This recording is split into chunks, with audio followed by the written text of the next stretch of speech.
心性，定不放过我等。还好此番有业帝存在，才最终成功将天地镇压。天地再怎么强大，全盛巅峰之时，横压三界，无人是其对手。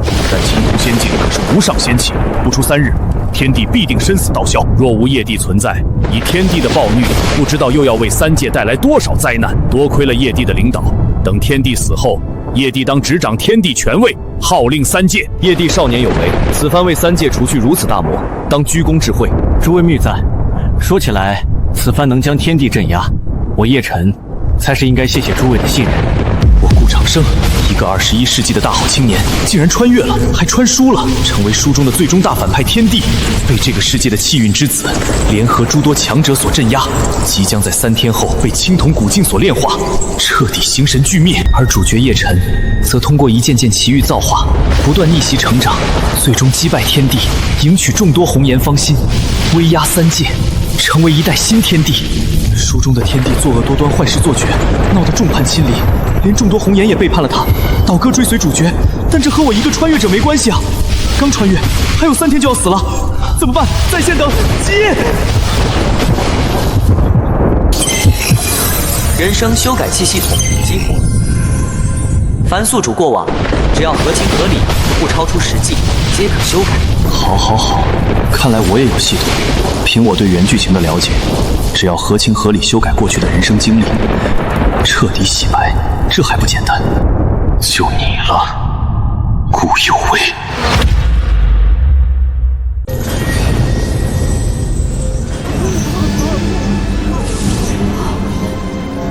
发生了什么？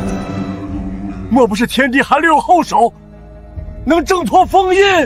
天帝饶命啊！小人也是被逼迫的。天帝手段狠辣，修为盖世，此番能破灭仙宫，成功将其镇压。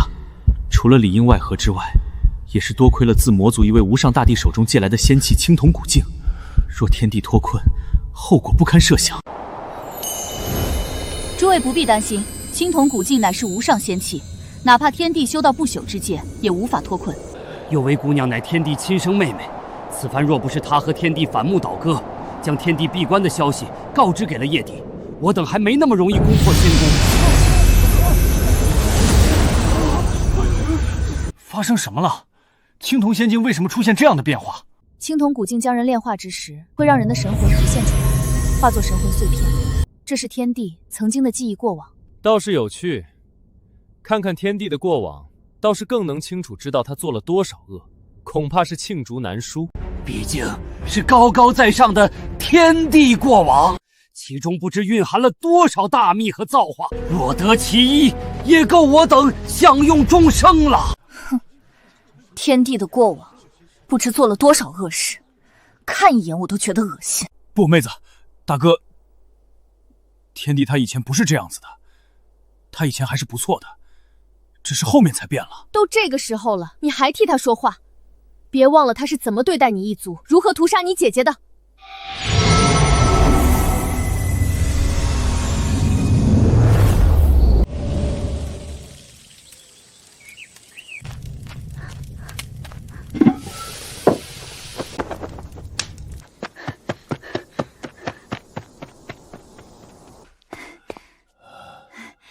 老道士，饿了吧？快趁热吃，我从兜里捂着，给你带来的。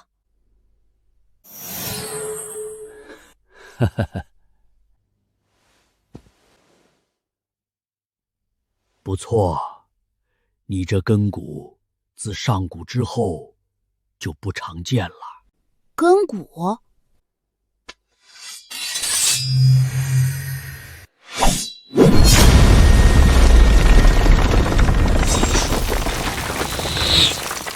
你可曾练过剑？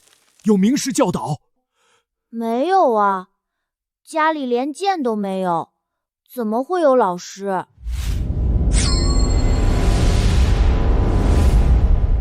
无人教导，第一次摸剑便摸索出了剑道真意，太不可思议了。所谓剑道古之妖孽，也不过如此啊！我等纵横天地间这么多年，还是第一次遇到这种事情啊！若非亲眼所见，谁敢相信？没想到少年天帝的剑道天赋如此恐怖，怪不得日后能横推天地间，没有任何敌手。我自己一路逆袭，得到各种机缘造化，可在4、5岁就领悟剑道真意的天帝面前，简直什么都不是。天帝既然剑道如此恐怖，可为何没人见过他出剑？莫不是天帝还有什么后手？天帝的确是一位剑道天骄，不过因为一些原因，他的剑心破碎了。至于是何原因，我也不清楚，因为他从未告诉过我。接下来继续看下去，应该会看到答案的。老道士，我要回去了。娘要是知道我偷了家里的吃食，会打我的。祸不及凡人，有什么冲我来吧。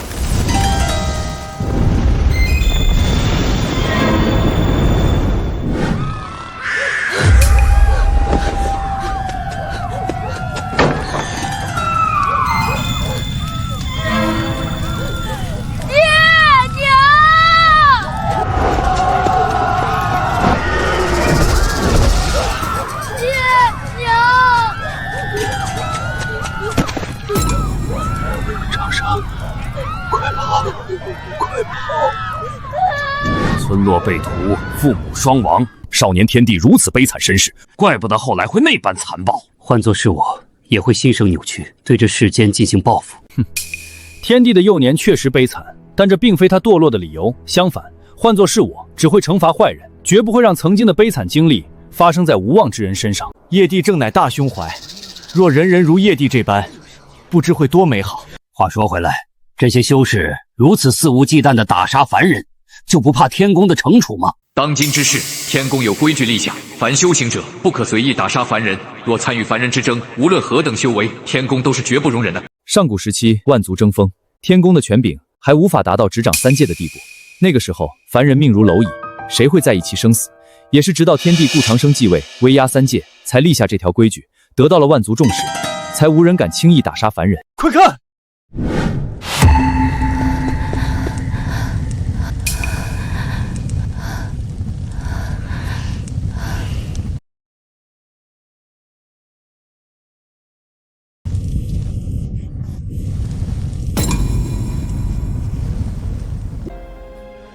放心吧，我会照顾好她的。这女婴该不会是顾幼薇女帝吧？不是说天帝和顾幼薇女帝是亲兄妹？可从现在的情况来看，天帝家里的人都死绝了，也没有一个女婴啊。所以说，其实顾幼薇女帝是天帝在逃难的路上捡的。也难怪说天帝会对幼薇姑娘如此狠辣，甚至要抽走幼薇姑娘的仙根，因为他从一开始就没有将幼薇姑娘当成亲妹妹。可叹啊，纵然不是至亲，也怎能灭绝人性？顾有为心性冷漠，我想要走进他的内心，这便是好机会。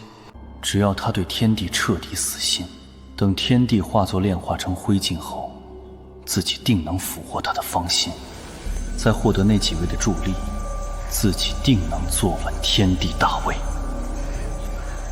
顾长生，难道就因为我不是你的亲妹妹，你就要对我那么心狠，对我下毒手吗？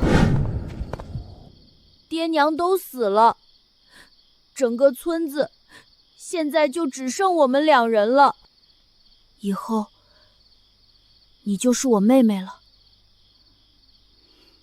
放心，我会保护好你的。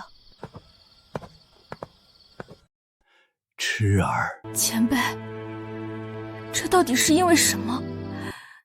为何村子会招致这样的灾难？天道无情，以万物为刍狗，修士无情视凡人为草芥。你以后就会明白的。贫道要死了，我这一生孤苦，膝下没有半个传人，如今即将离世，你能给我磕个头，唤我一声师父吗？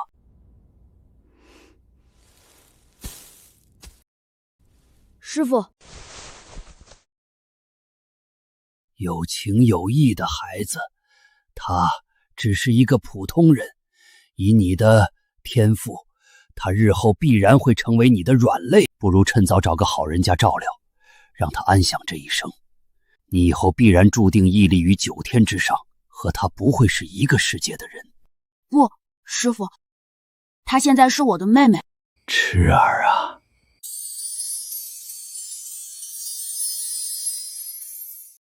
老道瞎说什么？幼薇姑娘的天赋何等罕见，拥有仙根，称得上镇古霍今，不到1000年时间便成为横压3界的地级人物。她都是普通人，那我等又算什么？当初的天帝倒也有情有义，可后面为何？天帝性情狡诈，明显是为了在老道面前表现，以获取其好感，不然以其残暴心性，怕是早已将顾姑娘抛弃了。世人皆知天帝残暴，血屠生灵，为了一己私欲，更是令万灵喋血，万族不存。我看他没有抛弃顾姑娘，肯定另有私心。滚开！畜生，你们要吃就吃我，休伤我妹妹分毫。天帝如此聪明精明，明明这个时候只要把女婴抛弃作为诱饵，自己就能逃走，可为何要这般拼死护住？可能这个时候的天帝还保留有几分纯善吧，也或者，即便少年天帝掌握了剑道罡气，但他也才5岁，未曾修行过，再拖下去，必然成为狼群的口粮的。不可能，这定然是天帝的苦肉计。5岁的天帝，在尚且只是婴儿的我面前表演苦肉计，这不然如何解释？为何那时候的你这般拼命护我，可后来会狠辣到那种地步？我不能死，不能死在这里，我还要保护妹妹。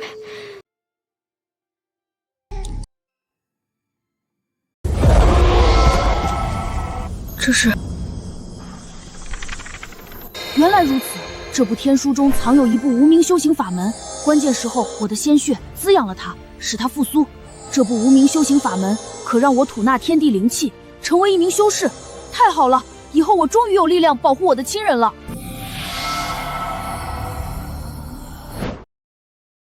山外情况不明，我怀揣天书，若遇到同样的修行者，怕是会被惦记，有性命之危。妹妹尚在襁褓，必须和我寸步不离啊！应该是饿了吧？可外面那么危险，我怎么去给你找吃的呢？我也没有奶水啊，必须要想办法，看能不能找到正在喂养幼兽的母兽。只能说不愧是天帝啊！好恐怖的悟性！才刚得到修行法门，便能吐纳天地灵气，这天赋真是古今罕见。我还在想，面对如此危机，毫无力量的天帝是如何安然度过的？或许天帝成长如此之快的秘密都全在其中。有一说一，虽然天帝才5岁，但为了一个异性妹妹能做到这一步，称一句汉子也不为过。若我得到那部天书，如今成就绝对不会在天地之下。别紧张，我没恶意，我只是想向你借点奶水给我的妹妹。我知道你有灵性，我只是和你做个交易，你分我一点奶水，我帮你狩猎，寻找肉食。我不骗你，给，换奶，喝吧。这几天把你饿坏了，是我这个哥哥不称职。想不到少年时期的天帝便这般狠辣，而且还是对自己。难以想象，一个5岁的孩子是如何承受这样的痛苦以及胆量。从侧面也证明了少年时期的天帝心思何等可怕。他展现如此狠辣手段，也是想镇住那只母豹子，从而减少了很多不必要的麻烦。才5岁而已，便这般狠辣，心思深沉，日后会祸害3界，成为公敌也不足为奇了。我只是你没有血缘关系的妹妹，你当初都能对我那么好，为何后面却变了？换奶。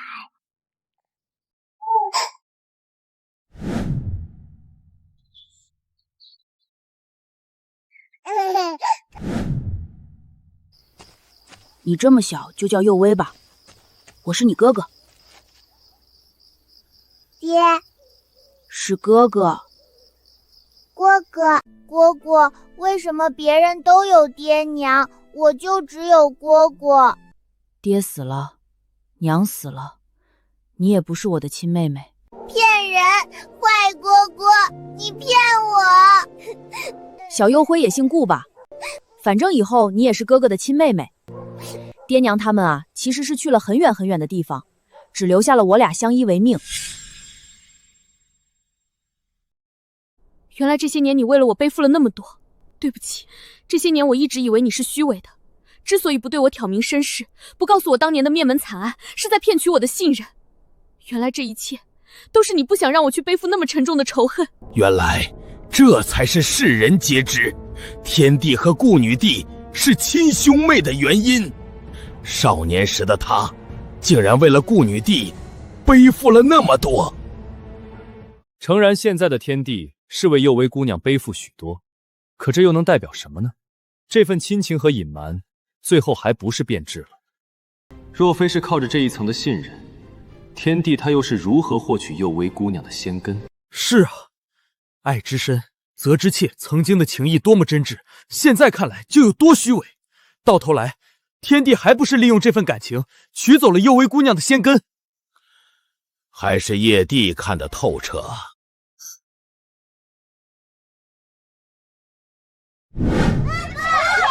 是他放的火，我亲眼看到的。就是他，平时那么讨厌顽皮，常常和山里的豹子一起吓人，现在竟然把村子里的房屋给烧了，真是太坏了！快滚出村子去！妹妹，别怕，有哥哥在。哥哥，这次不是我，是小北烧的，他冤枉我。我相信幼薇。哥哥为什么相信？因为你只是有点顽皮。可为什么这些人不信？不重要，哥哥相信就够了。哥哥最好啦！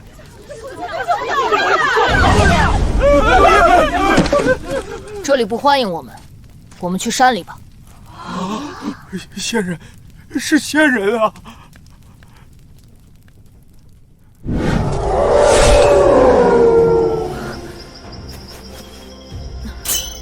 你是谁？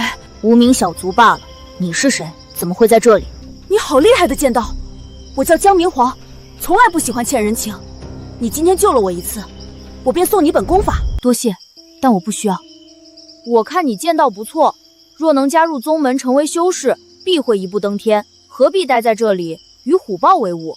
看你对这些很了解，你知道一种浑身被黑雾所包裹的修士吗？哦，修士有的身上带有仙光，有的身上有神辉，不同功法意象不同。你要寻找的这种修士，怕是魔道那边的。我要寻找的仇敌，难道是魔道那边的？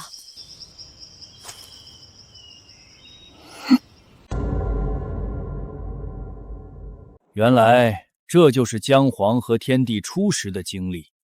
不过姜家主贵为上古世家的少主，族中底蕴深不可测，怎么会因为山间狼群被逼到这个地步？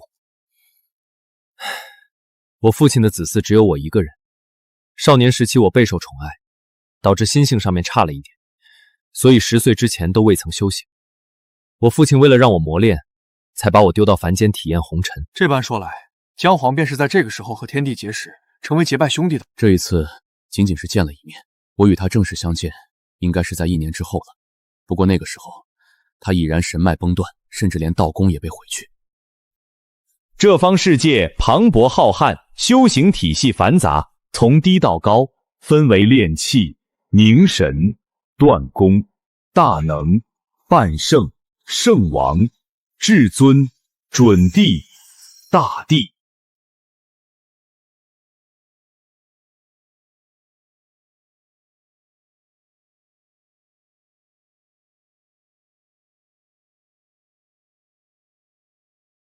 仙根？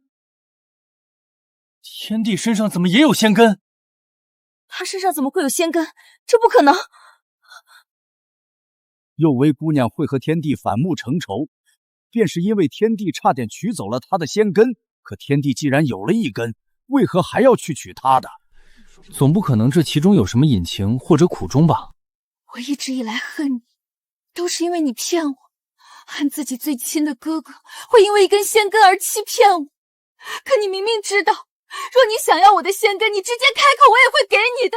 可你为何要骗我？我明白了，姜黄曾说过，1年之后，天地神脉崩断，道宫被毁，或许他的仙根也被人所挖去了。正是因为知晓仙根的强大，所以他才会在后来对幼尾姑娘的仙根起贪念。没错，叶帝这番话极有道理。你真会这样吗？仙根复苏后，我的修行速度进展极快，在我的摸索之下，可谓一日千里。不过现在也遇到了瓶颈，离大能境只差1步。我也在尝试教小幼薇，可她的根骨实在是太差了，还过于顽皮。我一日便能达到顶峰的境界，这丫头这1年竟然连门都入不得。天帝的这份修行速度着实可怕，只是1年便突破到了断功境。我当初走到这一步，花费了近100年呐。天帝有如此天赋，并不意外。可奇怪的是，为何记忆画面中的幼薇姑娘在天帝的亲自教导下，这1年都未曾入门，他同样拥有仙根，不应该是这样啊！难不成当初那个老道所说的话是真的？是啊，明明我有的记忆之中，跟随师尊修行之后进步神速，怎么可能1年无法入门？很简单，说明天帝在故意藏私。毕竟他所得到的修行法门来自于那部天书，他又岂会心甘情愿将其传授给幼薇姑娘？这1年时间里所传授的炼气法门，大概率是假的。人都有私心的，何况于是这般无上机缘，天帝心思深沉，又怎么愿意将之分享？是这样子的吗？对了，1年时间过去了，距离姜皇和天帝碰面还有几天？3日。也就是说，还有3日就能知道天帝为何神脉断绝，道宫被毁了。山下城池中明明好热闹繁华，但哥哥不允许我下山去，好烦。小花，反正我们偷偷跑下去，然后溜达一会儿就回来，哥哥应该不会发现吧？走喽，小花。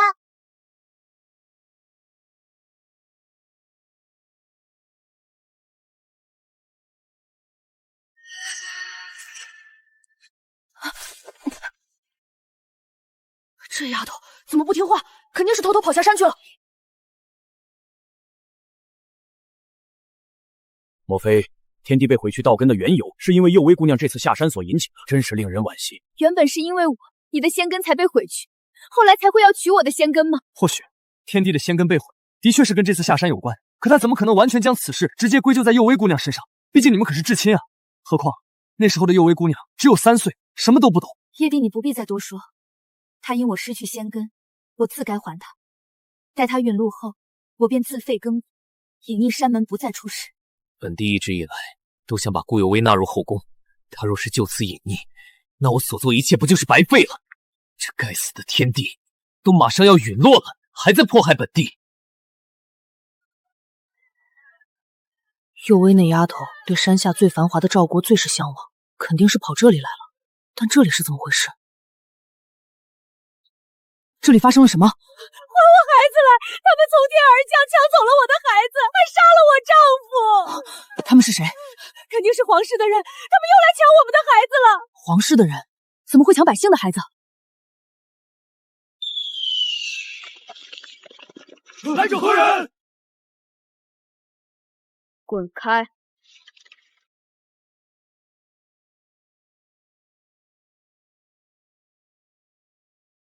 一介断宫之辈，安敢冒犯王室天威？滚出去！当务者死！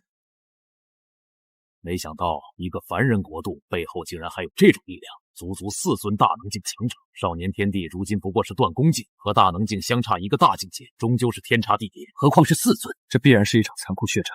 或许少年天帝的道基就是在这里被毁的。你都是为了我，不知死活！以区区断宫之境，竟然妄图撼动4尊大能！这怎么可能？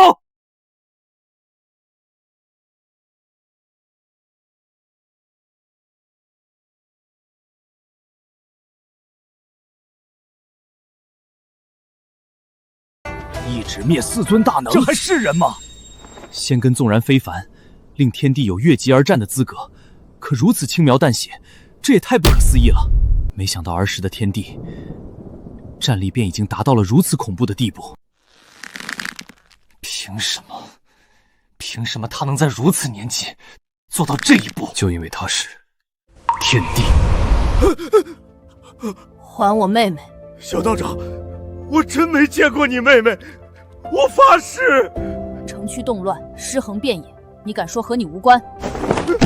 小道长，这可和我没关系啊！是赵国背后的玉虚圣地，宗主每隔10年便会命人来到各城中，带走童男童女，炼制精血，增进寿元。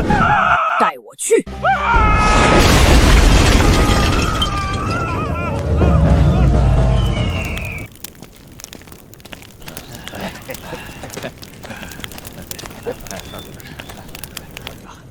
玉虚守山修士，我妹妹呢？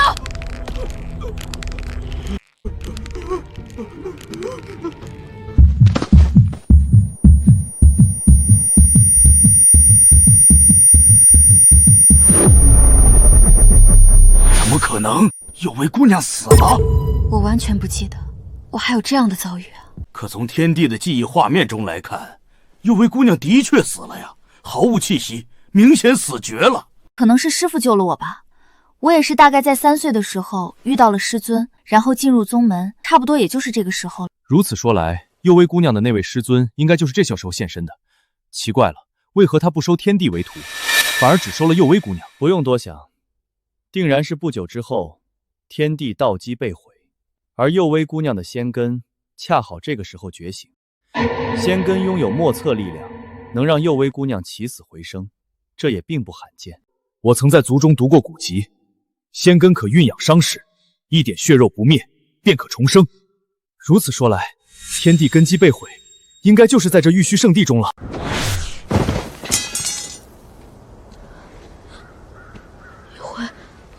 幽辉，你睁眼啊！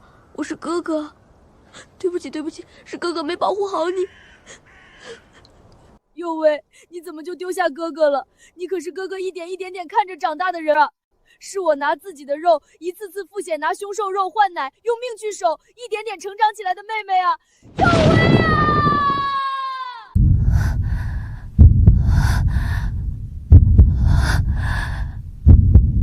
好疼，好疼。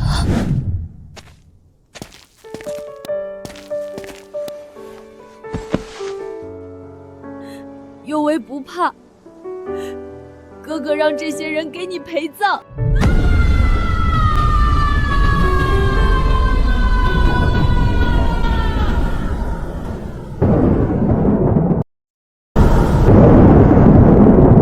有大敌降临，续战！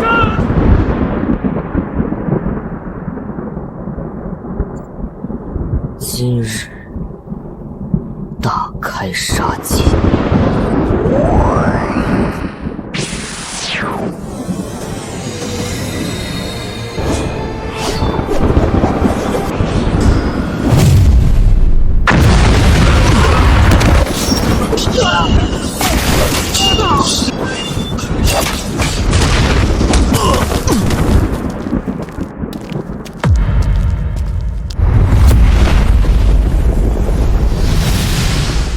胆敢放肆！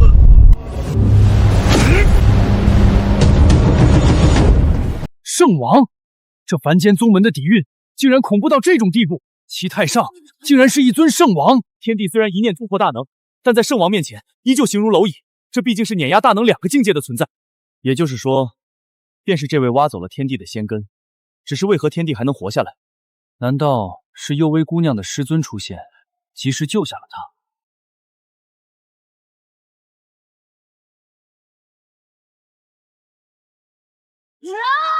这股力量，难道说是仙根？是你杀了我妹妹！妹妹？什么妹妹？老朽不知道，或许是，也或许不是。到底是不是？不过那边的孩童皆是老朽所杀，他们都成为了老朽的养分。找死！给我妹妹陪葬！老朽年轻之时，曾听闻过身具仙根者乃天生至尊，于是耗尽半生搜寻。本以为这种神物只存于武术之中，不曾想垂死之际竟有幸见到。得此根基，老朽定然成为至尊，打破寿元限制。仙根拿来吧你！想要我的仙根，你也得赔命！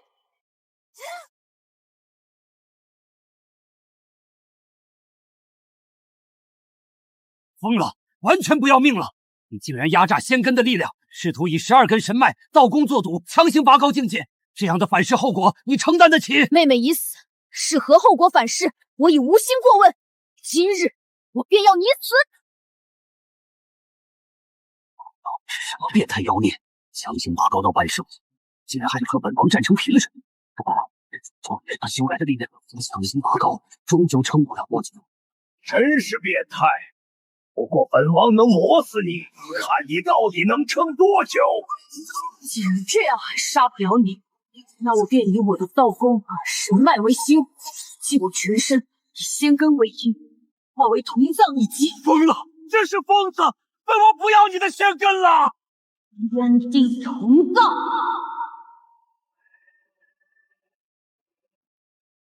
怪物，疯子，为了一个凡人妹妹，何至于此？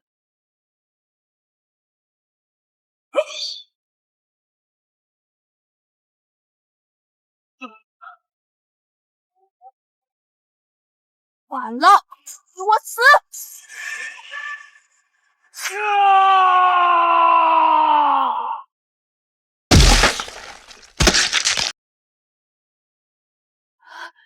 有为，哥哥给你报仇了，不要害怕，哥哥很快就来陪你了。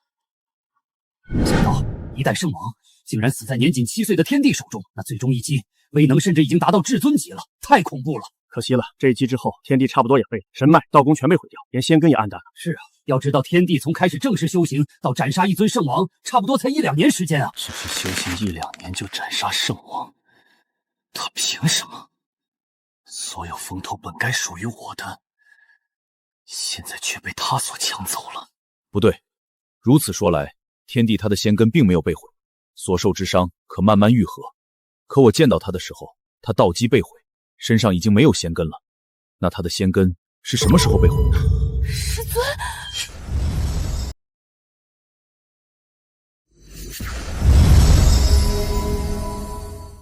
你是仙人吗？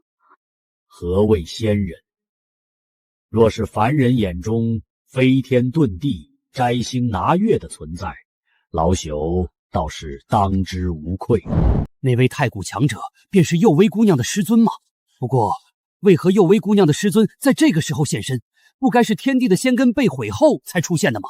奇了怪了，难不成之前的猜测都是错的，还是另有隐情？是啊，师尊怎么会在这个时候才出现？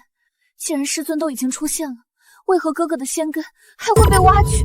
或许我们从一开始就误会了件事情，而这件事现在谜题将揭晓了。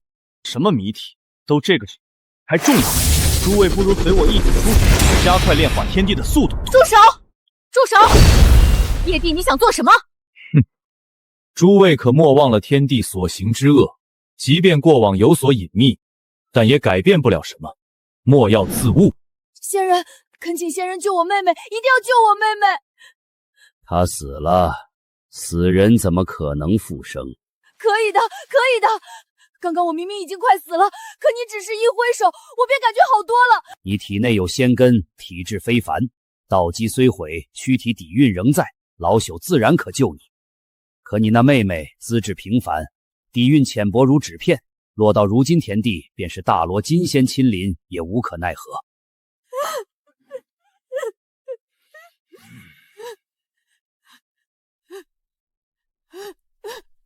不可能，绝不可能！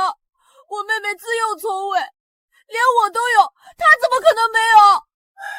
痴儿，老道乃太古圣尊，怎么可能看错？万古岁月以来，能诞生仙根者不超过一手之数。你那妹妹就是平凡到不能平凡的资质，别说什么仙根，她连最普通的修行灵根都算不上。谁都知道幼薇姑娘凭借着一根仙根以及太古传承横扫诸天，才达到如今成就。更因为她体内的仙根遭天地所窥忌，二者才反目成仇。可现在告诉所有人，幼薇姑娘竟然没有仙根。那现如今幼薇姑娘体内的仙根是从哪里来？记忆之中，师尊对我无比宠溺，说我是天生至尊，得他传承，未来必定问鼎绝巅，俯瞰众生。可现在却说我毫无资质，平凡的不能再平凡。那我体内的仙根是怎么来的？不可能，绝对不可能！老夫乃太古圣尊，太古一战后本源受损，至今仍在寻找传人。若无你适才和敌人交手，打破一角空间，让老朽察觉到气息，才寻觅过来。仙人是想收我为徒吗？你若成为老夫传人，凭借仙根以及老夫传承，未来必然能纵横三界，俯瞰众生。仙人是说，我这仙根很厉害，对吧？没错，万古无一。可活死人吗？你要救他？可活死人吗？可，仙根力量莫测，救活一个死人轻而易举。他若是得我仙根，仙人可收他为徒吗？仙根乃宿主之根，拔除之时如千刀万剐。以你如今情况，拔除仙根，十死无生。没事，能换我妹妹活着，就很好了。值得吗？没什么值不值得，谁让我是他哥哥呢？不要啊！不要啊！哥哥，你不要这样！是因为错了，我一直以来都错了。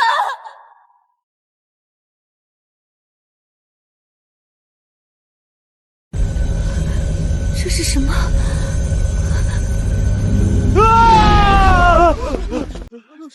这是天地的感受，诸位莫要离镜子太近。古镜传递记忆时，会将一半痛楚传到境外。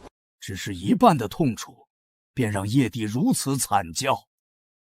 当初的天帝才7岁呀，这般挖骨之痛，他如何忍耐的？只是一半便已如此，那时的你是如何忍得下来啊，哥哥？该死的天帝，竟然让我在众人面前丢脸！老头子，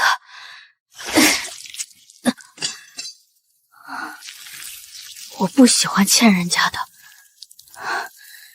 也不喜欢人家欠我的。我送你一个盖世无双的弟子，你得照顾好他，否则我不会放过你，绝技不会放过。值得吗？换作是他，你觉得他会和你一样做吗？重要吗？若真换过来，我不希望他为我挖仙根，哪有什么值得不值得？她可是我的妹妹啊，当哥哥的就应该保护她。可惜老夫本源受损，又需教导传人，否则可分运一些本源之力给你，助你度过此劫。此一别，或许再无相见之日。你可还有什么话想对他说的？有为啊，爹娘的仇，哥怕是没机会报了。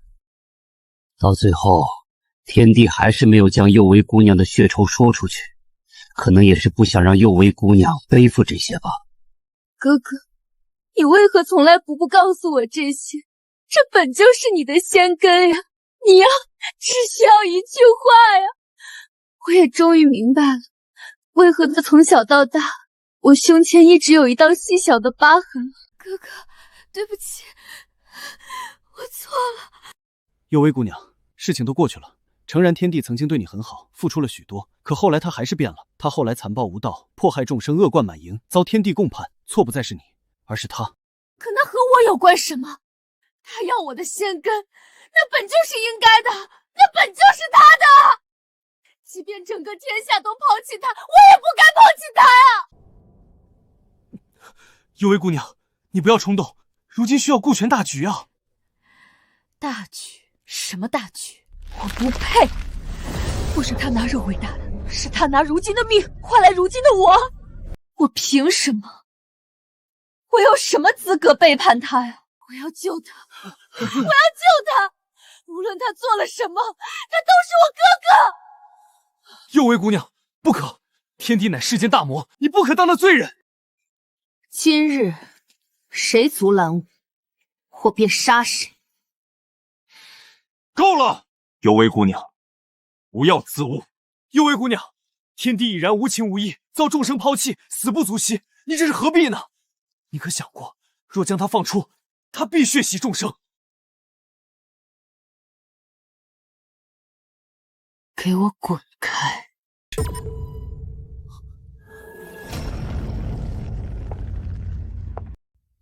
该死的天帝，马上都要死了，竟然还让郭有为倒戈，真是恶心本帝！江明皇，你敢！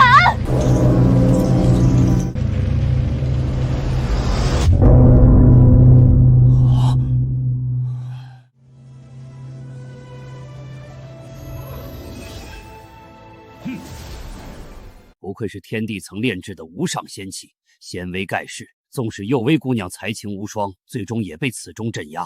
此钟曾随天地征战诸天万界，横扫一切敌，不知沾染了多少大帝至尊之血，后面更是晋升为无上仙气。话虽如此，但此钟祭炼过程之惨无人道。姜黄姐姐乃道气仙胎之体，当天帝得知后，竟是拿姜黄姐姐祭炼此钟，后面更是被抹除意识，成为此钟器灵。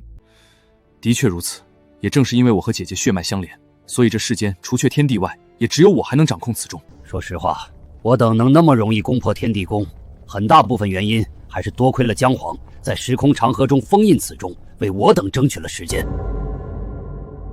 藏天钟在姜明皇手中，能让他跻身当时最强者之列，连叶晨也不一定是其对手。若不解决掉他，即便我让其余人反手，恐怕后面都会被他给镇压。真是奇了怪，编写人生的唯一要求就是得贴近现实，可顾有温的人生，我编写了那么久，就没有一次失效过，就好像完全是天地的真正过处经历一样。哎，先不管了，继续编写过去脱身吧。喂，你还记不记得我？当初在山林里，我被狼群包围，是你救了我一命。我本以为我已经够惨了，却没想到你比我还惨，神外道宫都被毁去。不过你也是够幸运的，若非我听到这玉虚圣地遭难，想来捡点漏，不然还遇不到你。再怎么说，你也救过我一次，我救你这次也算扯平了。都躺半年了，你怎么还没好？小爷都照顾你半年了，你怎么还半死不活的样子？你照顾我什么？每天给你守着，不算照顾你吗？这半年还不是靠我自己熬过来。不管，你快点恢复过来。小爷想吃肉啊！当初救你，可就想着你是修士，身上有点值钱的东西，谁知道你就是个穷光蛋，现在每天都得去乞讨。我现在依旧浑身断裂，无法动弹。你再让我熬半年，或许就能下地了。到时候我去打猎，你就有肉吃了。真是个怪物，半年不吃不喝，不动弹一下，换作是别人早就死了。到底是怎么活下来的？当初我还未曾修行，在下界混迹，饥一顿饱一顿的。本想在玉虚圣地废墟捡漏，不曾想再度遇到天帝，还把他当作是玉虚圣地抓去的童男童女，也没想到他是覆灭玉虚圣地的那神秘人。若是当初天帝死在那里，就没有后面那么多事情了。没想到他生命力如此顽强，浑身伤势，挖去仙根后还硬生生熬了下来。若我当初不将他带回去，任由他死在那里，或许我姐姐也不会。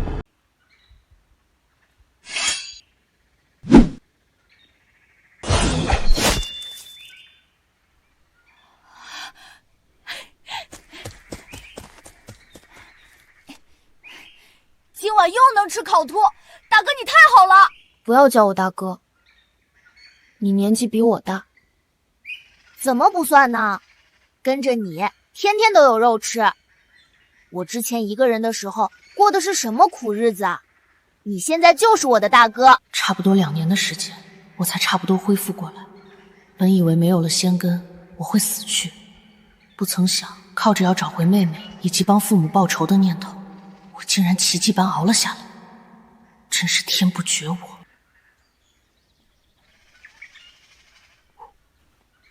大哥，你别瞧不起我，当我大哥其实好处多着呢。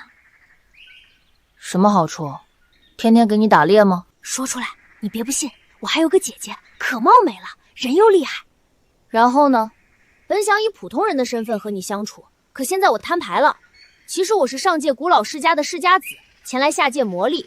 当5年期满，我就会回到上界。巧了，其实我是天地传人，也在下界磨练。别不信啊，我说真的，你现在道基破碎，毫无修为，只有一身武技，对付山间野兽还行，可这辈子也就这样了。以后跟着我混，不说让你恢复修为，但保你一生荣华富贵没问题的。连玉虚圣地也被我一力荡平，你所说的荣华富贵，你觉得我会在意吗？吹牛！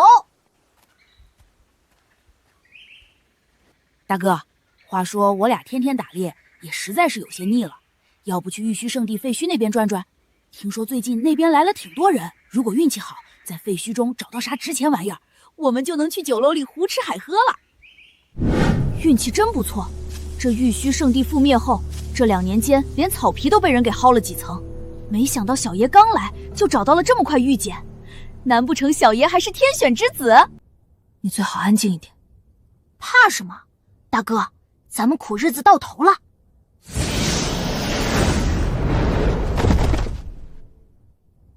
你找到了什么？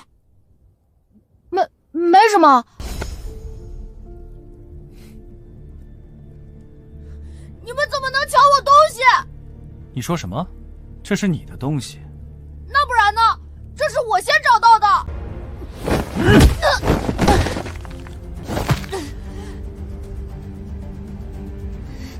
现在看清这是谁的东西了吗？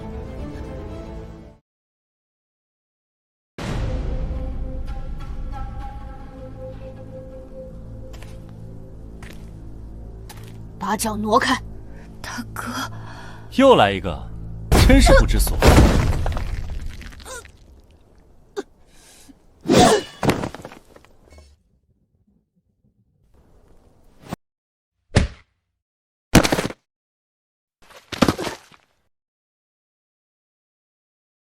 罢了，欺负2个凡人，也着实无趣。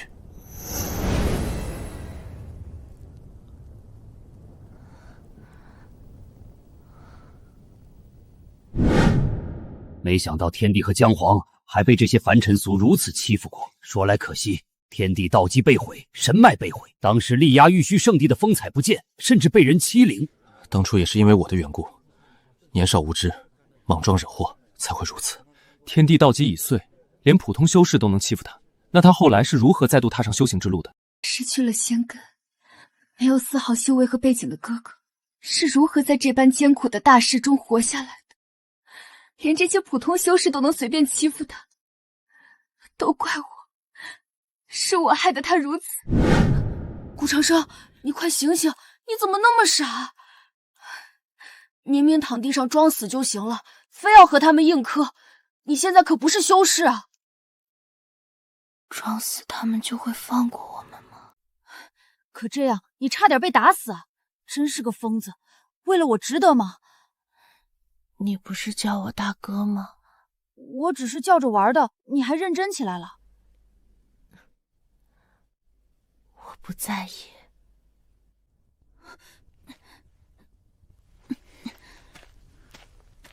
从今天起，顾长生就是我姜明皇的大哥了。没有了妹妹，我现在却要多个兄弟吗？欢乐时一起对酒当歌，风起时一起游山历河，对强敌一起出生入死，临危难一起刀山火海。兄有事，弟拔刀即往；弟有难，兄九死不回。没想到当初天帝和姜皇竟然是这般结拜的，虽然平淡，但这情谊却是纯粹啊！少年义气，正当如此。说他永远是那个大哥该多好，可他顾长生后面终究是变了。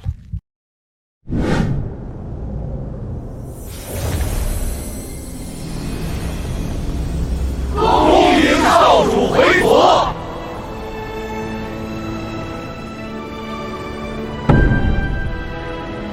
大哥，你这下子总该相信我是世家子了吧？我也从来没有说过不信啊。大哥，你随我去上界吧，你我兄弟2人的苦日子也算是到头了。你我2人有各自的路要走，我道基已碎，即便前往上界，此生的荣华富贵倒不如人间自在，你不必劝我。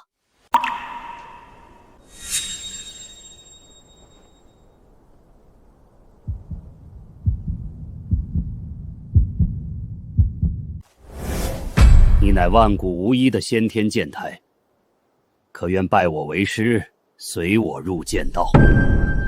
剑修，我还有重新踏入修行的可能。这方天地的主流修行体系你是走不了的，但你道基被毁不一定是坏事，或许能让你在剑道这一支上走得更为长远。您肯教我？你是万古无一的剑道天骄，老夫被世人尊称为剑圣，见烈欣喜，自然愿意教你。我顾长生从不喜欢欠别人的，您肯教我，我未来势必报答你。好孩子，老夫就喜欢有恩必报的孩子，剑心纯粹，不欠因果。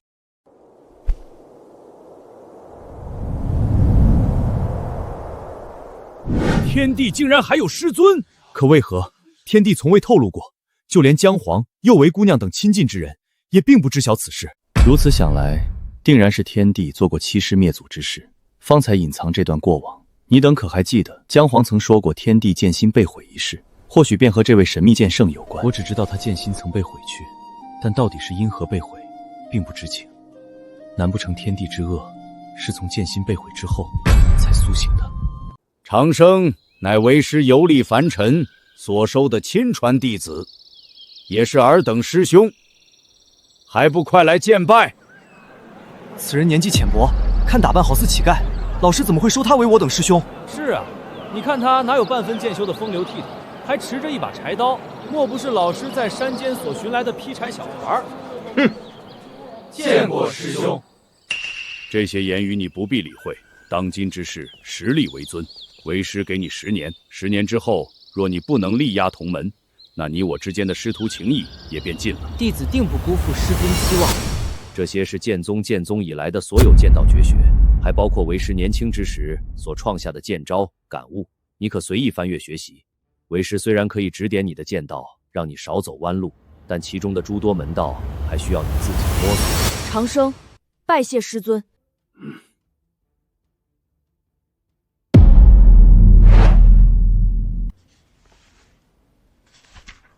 原来真正的剑道是这样的。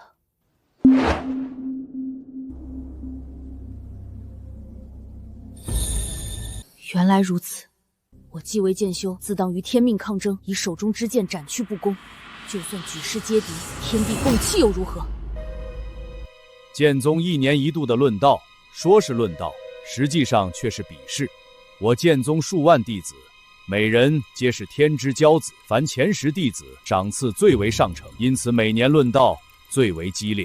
最差的都是凝神境的存在，甚至还有半圣级别的弟子。你才入门1年，这场论道你就看看便是，不需要参与。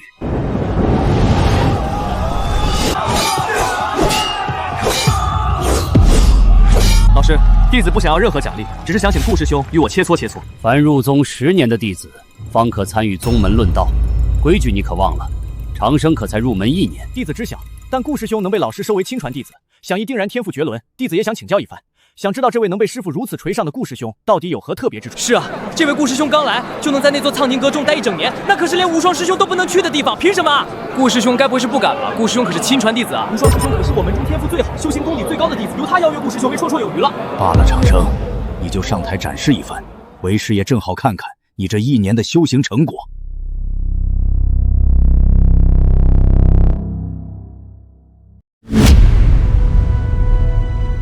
师兄，你且出手吧，师弟我是不会伤害到你。你先出手吧，我出手，你就没有出手的机会。顾师兄才入门1年，可能并不了解师弟的实力。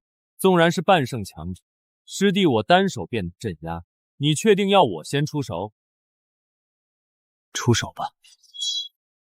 这是无双师兄的天外飞剑，一剑飞仙，杀伐绝世。曾于落日渊一剑斩灭圣王境妖兽。无双师兄剑道又精进了，不知这位才入门1年的顾师兄如何挡得住？该不会要让师傅出手相救吧？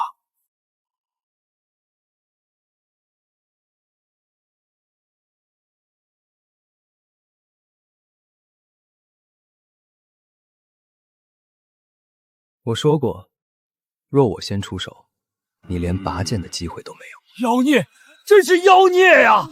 天地道根被废，再到一剑败圣王，也不过1年时间，这是何等不可思议的恐怖怪胎啊！这他妈还是人？从废人到一剑败圣王，才1年时间。我也没想到，天帝他的剑道天赋竟然恐怖到这种地步，比之仙根丝毫不差。得亏天帝的仙根没了，后来剑线心也毁了，不然后面谁能败他？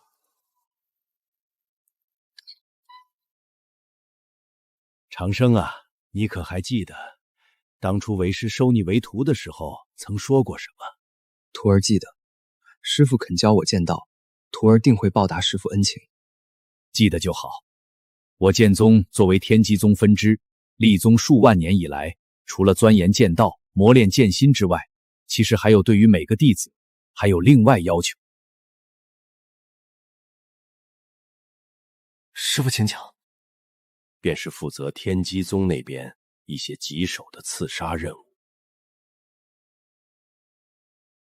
师尊是想让我做些什么？徒儿，你这么聪明，应该已经猜到了。徒儿啊，记得说到做到啊！我的剑平天下不平，斩世道不公，对抗天道，只因那天命欺人。可如今却要这般吗？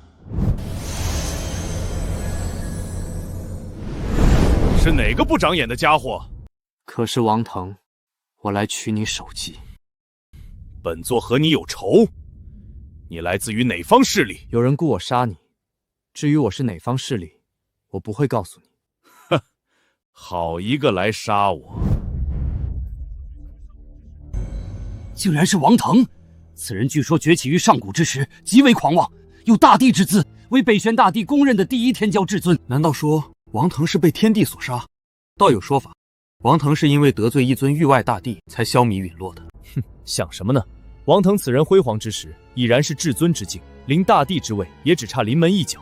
天帝不过才入剑道4年，怎么可能是其对手？难不成天帝的剑心是在此战中被王腾所毁？很有可能，天帝没准是不想被剑宗当作暗杀棋子，才主动找上这王腾。天帝的剑心，真是因为这一战而毁的。阁下出手吧，既然敢杀本座，想必是有几分本事的。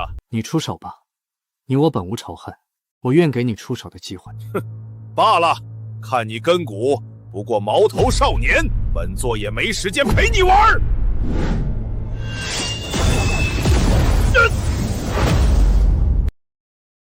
怎么可能？这是一位天赋恐怖的盖世至尊啊！每位至尊无一不是福缘资质深厚的存在，数千年苦修方可走到这一步。可天帝才踏足剑道4年，便能剑斩至尊了。4年磨一剑，一剑斩至尊，天帝的剑道天赋居然恐怖到这种地步。姜黄，你不是说天帝的剑心后来被毁了吗？可他如今都能剑斩至尊了，境界怕是逼近准帝了。在那个时代，天地间能出世的大帝有几尊？你莫不是在骗我等？天帝的剑心的确是被毁了，这点千真万确，本皇可以道心起誓。难不成他曾挑战过大帝？天地妖孽到这种地步，天资之恐怖堪称万古无一。人族大帝肩负守护众生之责，即便被天帝上门挑战，也不可能出手毁去其剑心的。是啊，那个时候的天帝就这般妖孽，只会受到诸多大帝的庇护。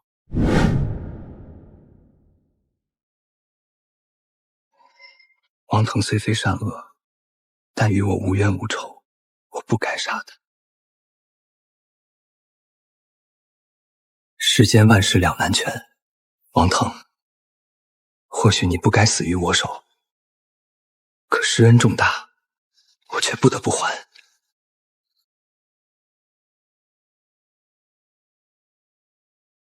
你我虽无怨，但你处抚欺男霸女，仰仗先威，鱼肉百姓，你却是该死。不要怨我，你虽洗手上岸，但年轻之时为修炼邪功，祸害不少良家少女。这些日子，我虽专挑大奸大恶之人去杀，但其余人绝大多数都是良善之辈，他们恪守规矩，与人为善，可却榜上有名。我若杀他们，良心难安。乖徒儿，有事找为师。是。能杀的我都杀了，没杀的我也不想再杀，也不会去杀。你如何敢忤逆我？我不想再杀了。你如今剑道大成，世间无人可挡你，你便不再将我这个师尊放在眼里。我不想再杀了。你难道忘了当初的誓言？忘了老夫收你为徒时，你对老夫有着怎样的许诺？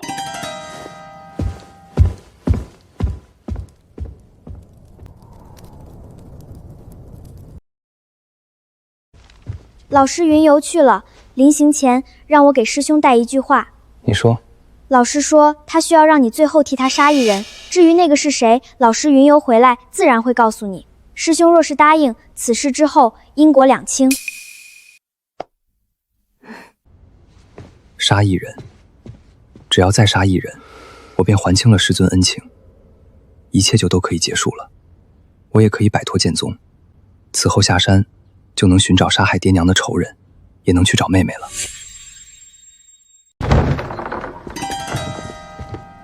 师尊，此事之后，我便不再是你的师尊了。这次师尊让我杀谁，当时大帝还是比大帝更难缠的人物。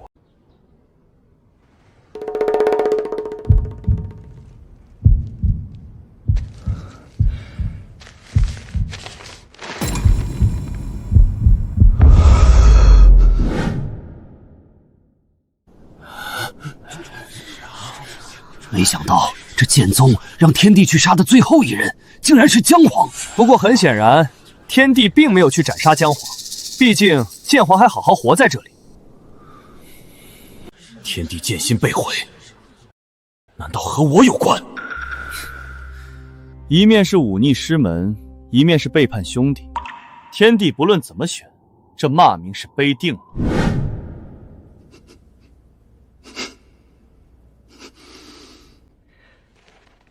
为何是我？此事并非我意，而是剑宗其余高层一致决定。实际上，早在你和江明皇相遇那一刻，剑宗便已经注意到你，我方才下界收你为徒。所以这场算计，从一开始就已经注定了。江明皇乃上古世家江家少主，整个北玄大陆也只有3个上古世家，这3个世家底蕴深厚，互相鼎立，镇压诸多纪元。一旦江明皇死了，江家必然会不顾一切报复其余2家。所以呢？江家高手如云，江明皇背后更有诸多护道者，唯有你才有实力去杀他，也只有你是其兄弟，才能轻而易举取掉他性命。老夫给你2个选择：其一，斩杀江明皇，事后你重获自由，剑宗一切事情和你无关；其二，你可以选择不去，你要走，剑宗无人能拦你，但你欠老夫的因果，你如何偿还？我说过，我顾长生从来不欠人家的。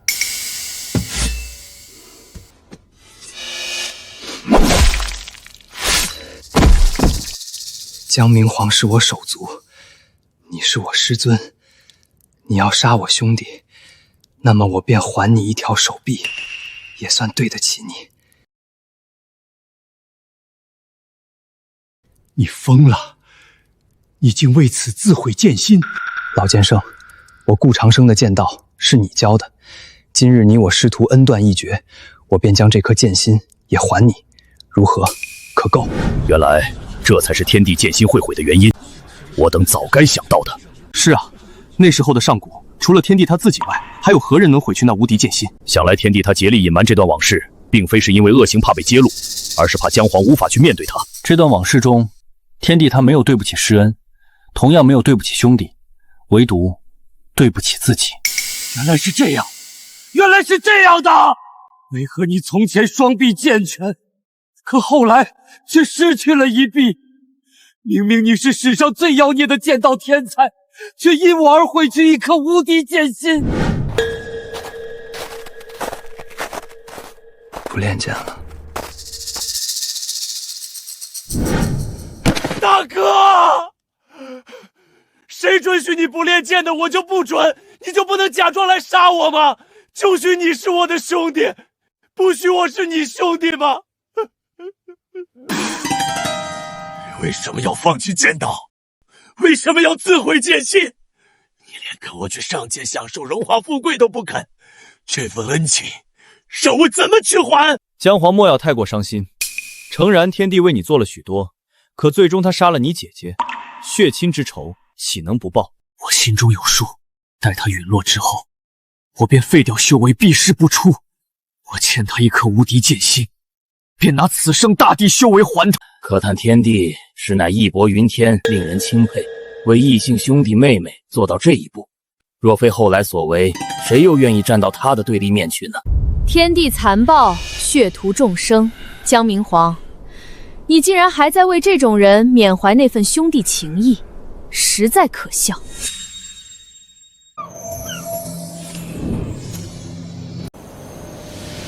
见过妖皇，此番能顺利镇压天帝，妖皇可谓功不可没。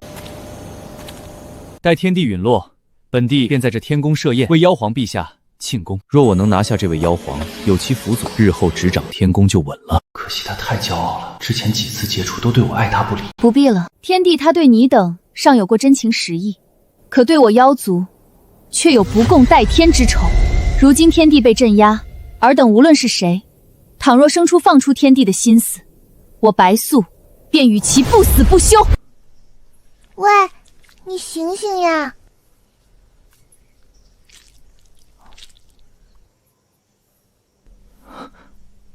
妖，你醒了？你为何救我？没有原因，只是恰好遇见你，不想看着你死。我剑心被毁，道基不存，孑然一身，无背景传承。你想法设法救我，半点好处都得不到。别想太多，好好养伤吧。妖皇陛下，这狐狸该不会是你吧？亦或者你们狐族的某位强者？本皇可是拥有上古血脉的青丘九尾灵狐，跟一只普通狐狸能有什么关系？那就好。可恨的小白狐，你可知你的所作所为，为我妖族日后招来多大的灾难？你如今救了顾长生，可他日后依旧无情，屠戮我无数妖族。快吃吧，不用想那么多，没毒。既然没死，我总归要活下去，还有父母大仇未报。不过这小狐狸到底要干什么？你应该不能化形吧？你现在还很虚弱，暂且待在这里，我去洞外看看还有没有果子。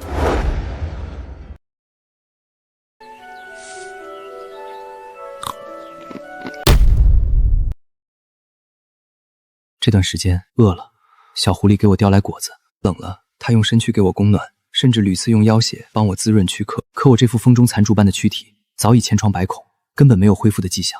算了，不继续拖累它了。算了吧，我这副身躯早已被我折磨得不成样子，如今就剩一副空壳，你不用管我了。一定可以的，会有办法的。我一直想不通，你为何会对我那么好？如今的我对你也没有任何价值。既然遇见，便不想看你死。你要去哪里？你在这里等我。剑赏，你去了剑宗。把这些吃了。滚！明明我们只是萍水相逢，你拿自身血脉救我也就算了，为何还要冒险去剑宗偷丹？你可知那是什么地方？你不要命了！别浪费了。你为什么要这样？我不喜欢欠人家的。你若说不出缘由，我宁死也不会接受你的好意。我要死了。死？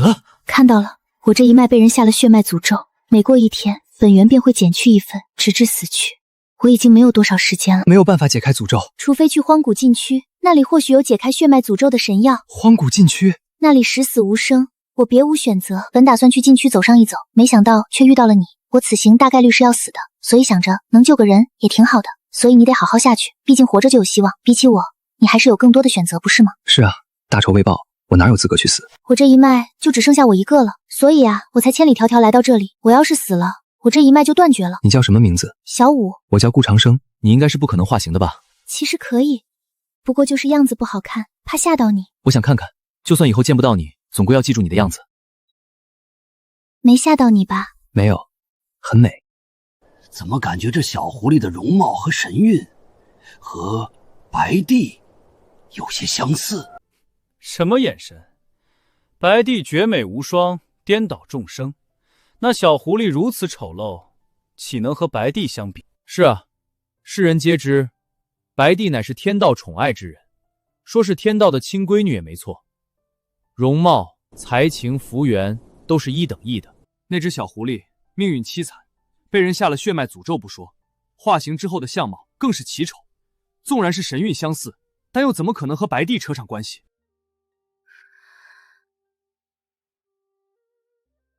说起来，这小狐狸对天帝可谓是无微不至，不求回报。可天帝后来却是如何对待妖族的？当今的妖族大帝白帝之母就被天帝所镇压了。后来天帝的血屠称号便是屠戮无尽妖族得来的。忘恩负义，心狠手辣，本来就是天帝的真面目。你等之前所看到的一切，不过是他未曾变恶的假象罢了。我已时日无多了，我要进入那片禁地了。我听父辈说过，那片禁区有一片轮回海，其中长生物质充溢，或可解开我的血脉诅咒。你如今的状态，此去必死。别无选择，去了尚有生机，不去便只能等死。一起去吧，多一个人便多一分力量，不然那茫茫禁区，你该如何寻找？此去九死一生，你当真想好了？同生共死。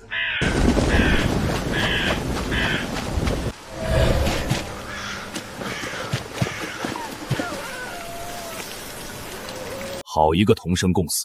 可一只濒死的狐妖，一个毫无修为的凡人，他们最终是如何从这片禁区走出的？或许这只小狐狸根本没有走出来，出来的只有天帝一人。这狐妖对天帝如此之好，可后来天帝依旧无情，屠戮妖族。若小狐狸知晓，不知会不会心寒。你真是傻，拼死护他救他，可他做了什么？你真是妄为妖，甚至是我妖族的罪人。禁区中最可怕的不是魔物，而是这种无处不在的诅咒。越往里走，越是可怕。我已经走不下去了。我一定会带你进去的。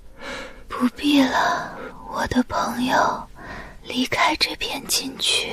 你知道我为何要救你吗？实际上，我在你身上看到了我的影子。我本以为我已经很可怜了，却没想到碰到一个更可怜的人。道基崩碎，剑心被毁，手臂也断了。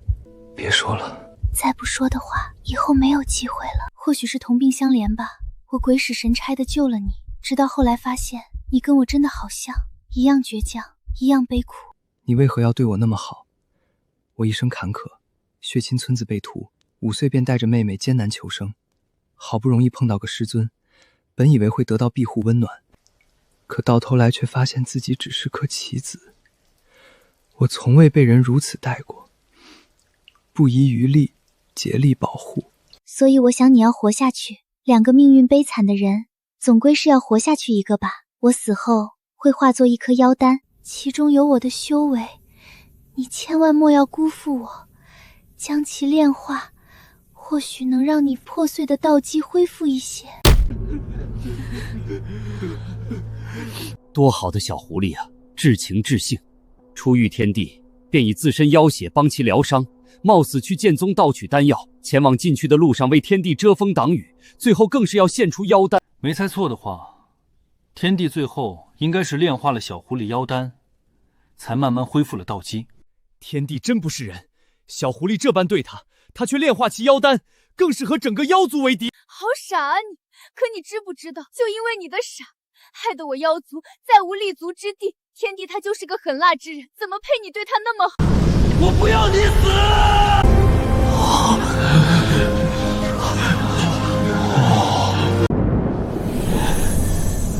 我不要你死！造化！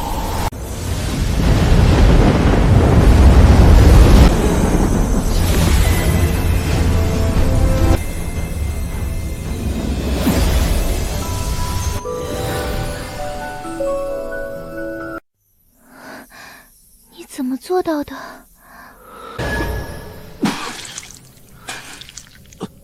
没用的，治标不治本。下这诅咒的人实力太过于强大。刚才天帝是什么手段，竟有生死人肉白骨之效？不是生死人肉白骨，而是调动天地间的某种规则之力。天道，是天道。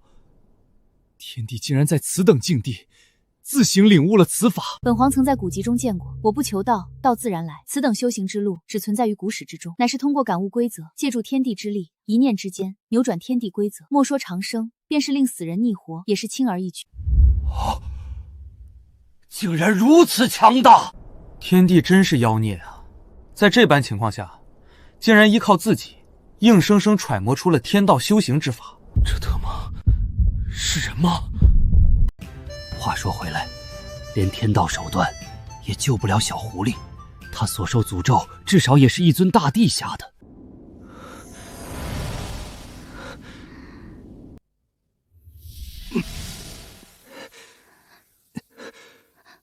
无用的，长生，你不要再尝试了。不会的，我不会让你死的。外面的禁区中肯定有续命的神药，小五，你等我。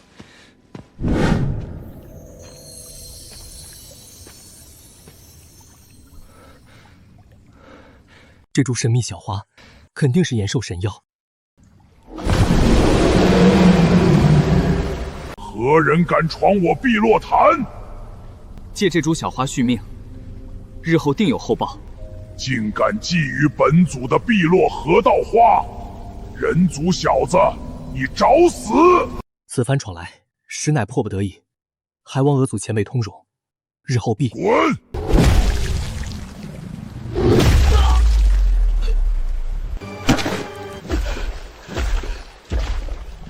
以重伤之身强闯这片禁区，还敢觊觎本祖的河道花，不自量力，今日便吞了你。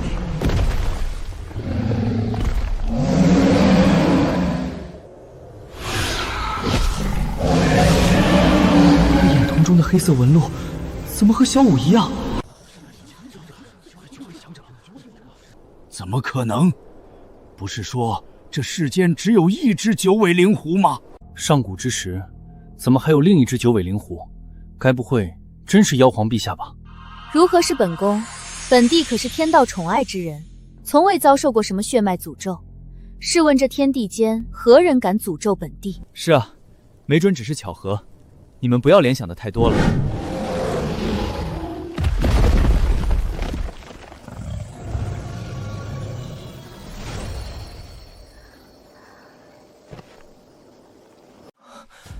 你怎么来了？你刚才幻化九尾之身，是不是压榨了某种底蕴？这后果反噬之大，你如何能承担？我猜你肯定会来这里，心想你这样的状况，怎么可能是这里的恶祖的对手？你快吃了这花，应该可以抵消你的反噬。没用的，这花固然神性十足，但对我而言只是沧海一粟。你不吃这花，是走不出禁区的。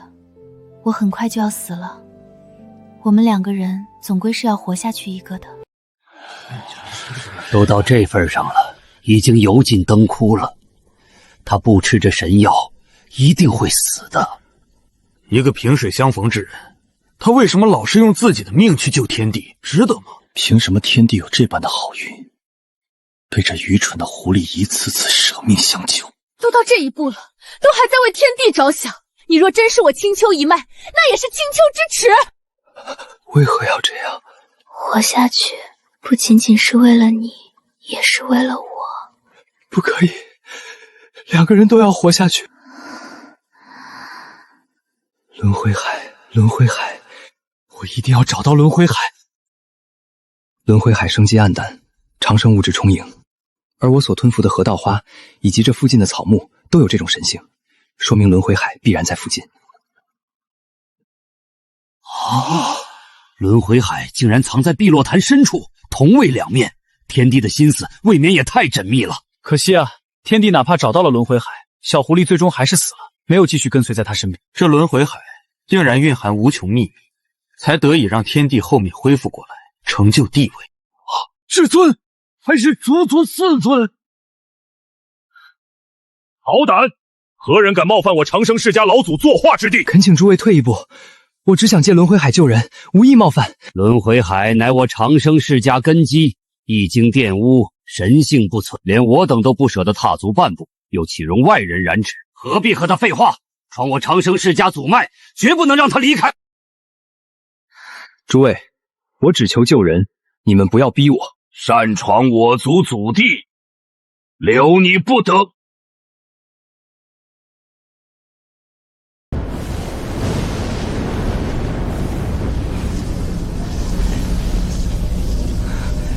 造化，阴阳，生死。此子所修之道有古怪，修为虽低，只有圣王境，却能预示天地规则。不要留手，此子手段怪异，短短数息，气息攀升数次，定然有无穷反噬，不可能支撑多久。祭出祖阵，将之镇杀火灭。中来！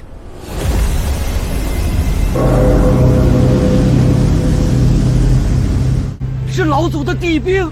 怎么可能？他怎么能操纵祖气？倒犯天罡了不成？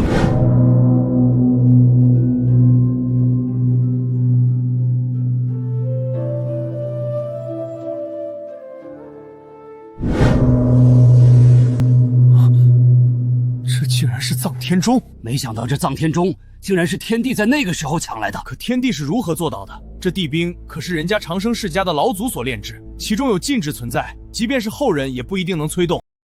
地兵基本都是天地间的规则炼化而成，乃是天道产物。天帝修行天道法，某种意义上也的确能操控地兵。竟然那么离谱！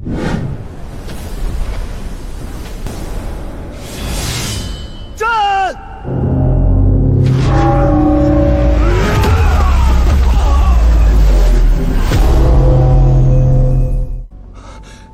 有救了！小五有救了！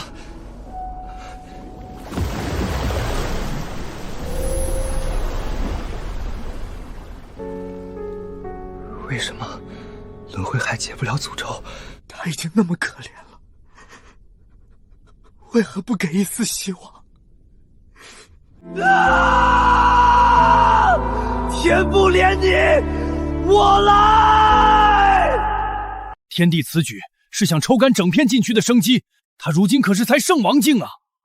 这天道修行法竟然如此逆天，简直不可思议！以整个长生世家的底蕴去成全一人，天帝可真是暴殄天物。难道这血脉诅咒才是我青丘一族的衰败根源？来！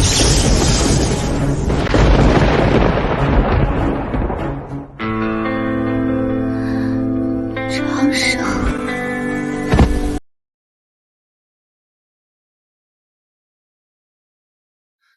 太好了，真好呢，我们两个都活了下来。今后我来守着你，你不会再有意外了。我们走吧，我知道一处很美的地方，如今摆脱血脉诅咒，倒是想去那里看看。怎么可能？这小狐狸竟然和白帝陛下一模一样，神韵也几乎一模一样。这世间真有如此巧合的事情？怎么回事？怎么能和本帝如此相像？你等再看本宫，本宫便将你等的眼珠子挖出来。小狐狸的确是和白帝陛下相似，但仔细看去，他根本没有功德庇护，根本没受到天道眷顾。你们不要联想了。天帝，你有你的小狐狸，本帝也有本帝的白素，总有一天要将它拿下。感觉今后人生一片美好啊！我想吃好多好多东西，想去好多好多地方看看。对了，你就没有想去做的事情吗？我儿时家破人亡，若想做的，便是找到杀害我父母的仇人。除了这个呢？等妹妹回来。还有呢？就是和江明皇喝一顿酒。还有呢？你就没想过找个心仪的人，一起去看看日出日落，一起去看红尘百态吗？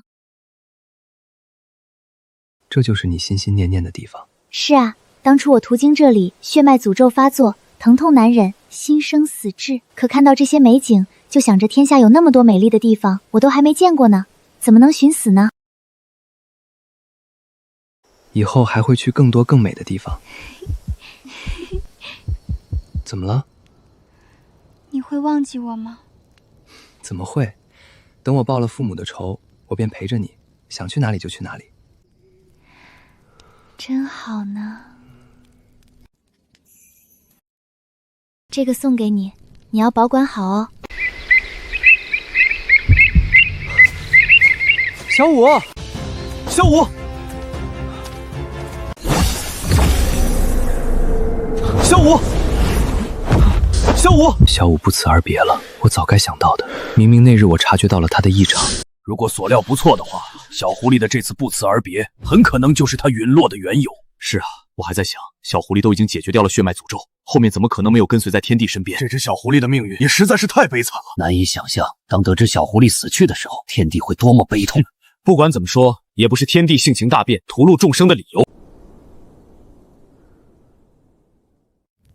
嘿，大傻瓜，当你看到这一刻的时候，我应该是死了。对不起啊，说好不离不弃，不该抛弃你的，可我也不想啊，真的不想。我多想跟在你身边，让你陪我去那些一直都想去的地方。小五，其实啊，我本是青丘九尾灵狐，我叫白素，但我没有骗你，我在家中排行老五，所以爹娘都管我叫小五。我父亲是青丘妖皇，可遭遇了妖族动乱，金乌一族杀了父亲，族人、哥哥、姐姐也都死了，只有我是九尾灵狐才活得更久，但也被那老金乌中了血脉诅咒。本来我以为解开诅咒就没事了，可直到今天，那老金乌通过母亲的血脉感应到了我，他以母亲相要挟，让我前往汤山。我知道我一定会死，但我不怕，我只是有些舍不得你。长生，我知道你的性格，我死后你肯定要为我报仇，但我不想你去冒险。那只杂毛老金乌太强了，你远不是他的对手，只是希望长生你能够记得我。等等，刚才小狐狸说她叫白素，怎么可能？怎么可能？她怎么也叫白素？不可能，绝对不可能是白素，充其量只是名字、样貌、本相一样罢了。小五，长生，梦吗？肯定是梦。对，他怎么可能死了呢？我明明救活了他。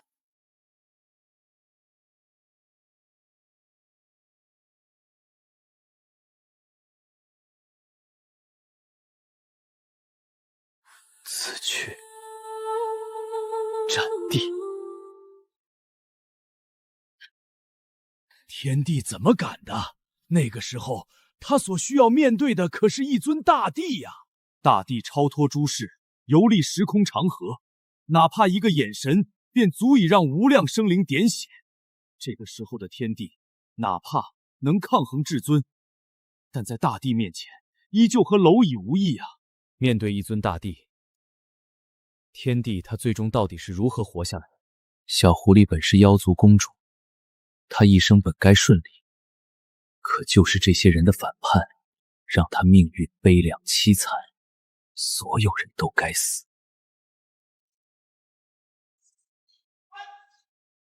来者何人？此乃我妖族国度，安敢如此屠戮？原来这便是天帝血洗妖族的由来。妖族大盛，圣王陨落成雨，难怪后来的妖族会落寞到这般地步。天帝这一生背负的骂名太多了，真是没想到所谓的血洗妖族竟是如此。原来是这样的吗？原来是为我青丘一族背负的骂名。诚臣天帝血洗妖族情有可原，但天帝后来对北玄修士还有惨烈屠杀，但这和本皇有什么关系？为什么本皇脑海里会有那些记忆？你怎么了？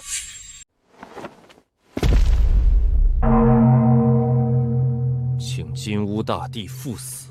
好一个精彩烈焰的后辈，凭借圣王底蕴竟来到此界。不过你想杀我，凭你境界还远远不够。那现在呢？不错。为何非要杀白素？你可知青丘灵狐一脉的秘密？我不想知。世人皆知，青丘九尾灵狐是妖族天生皇者。殊不知青丘九尾灵狐之血，乃是妖族打破地路、正道不朽的捷径。白帝那老东西宁愿自爆，也不愿将精血引渡给我。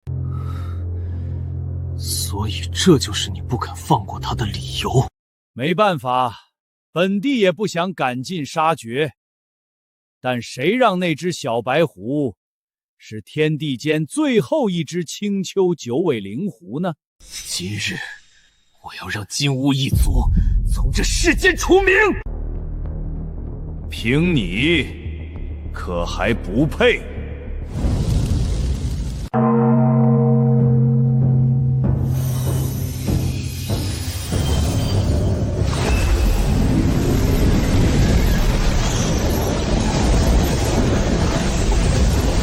此次着实妖孽，法门奇特无比，本帝竟然落于下风。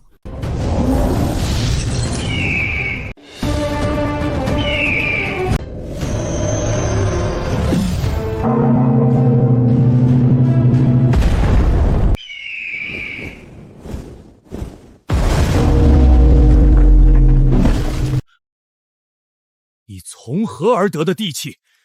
本帝都还未曾炼制地气。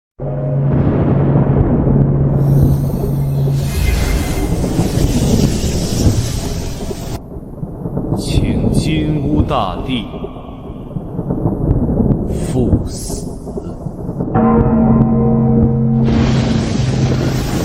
安敢！金乌大帝就这么死了？那可是一尊大帝呀！以准帝之姿斩杀大帝，纵观古今岁月，也只有天帝一人了。天帝所施展的那道眸光，到底是何等神通？连我等在境外也感到窒息颤栗。那是天道之谋，也称之为天罚之谋。代天行道，汇聚天道意志，湮灭一切。准帝便能逆伐大帝，他若成帝，那又得多恐怖！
请金乌大帝赴死。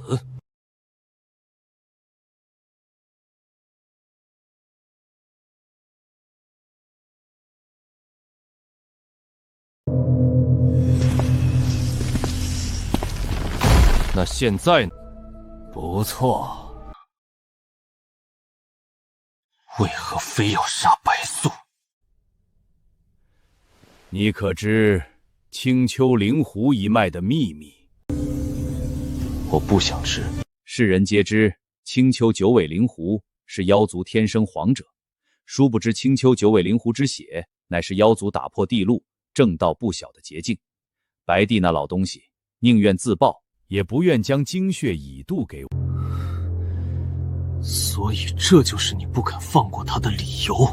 没办法，本帝也不想赶尽杀绝，但谁让那只小白狐是天地间最后一只青丘九尾灵狐呢？今日我要让金乌一族从这世间除名。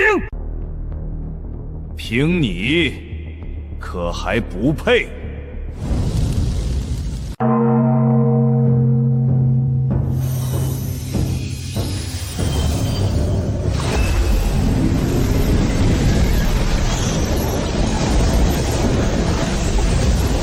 此子着实妖孽，法门奇特无比，本帝竟然落于下风。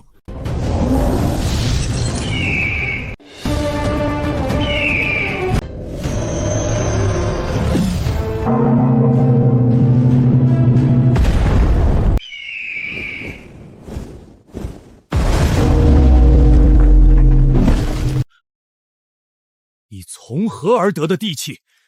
本帝都还未曾炼制地气。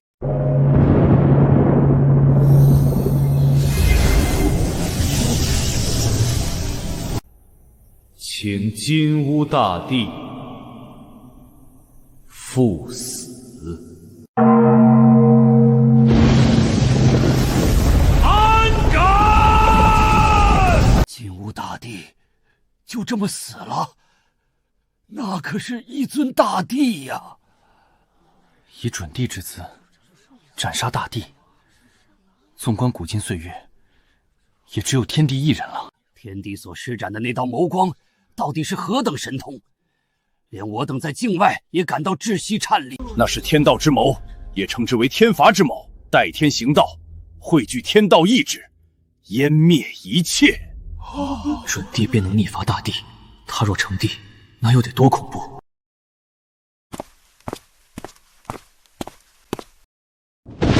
小狐狸家破人亡，那么我便让你金乌一族在这世间绝脉。太阴圣体，夫君惨死，是个孩子跌陷虚空，我要将你千刀万剐！活着吧，好好体会绝望的一切。白素曾经遭遇的一切，也该让你们尝尝。咒你不得好死，咒你一生孤独，咒你爱而不得，咒你遭人不浅，咒你叛亲离！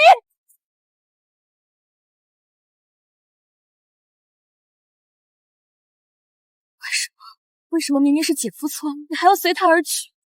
那位戴着面纱的女子，应该便是你吧？是我。皎月大帝被称之为古来最为神秘的大帝，不曾想他竟然是这般来历。当时伐天一战，本地奔走各地，广招各界大帝，皎月大帝便是其一。据说天帝曾毁去他的至阴之体。有这般渊源在，皎月大帝和天帝之间的仇恨，可谓不共戴天。若不是那时与你相遇，是不是也没有后面的事？刚才画面之中的那道黑色煞气，到底是何时入体的？为何我从未有过察觉意义？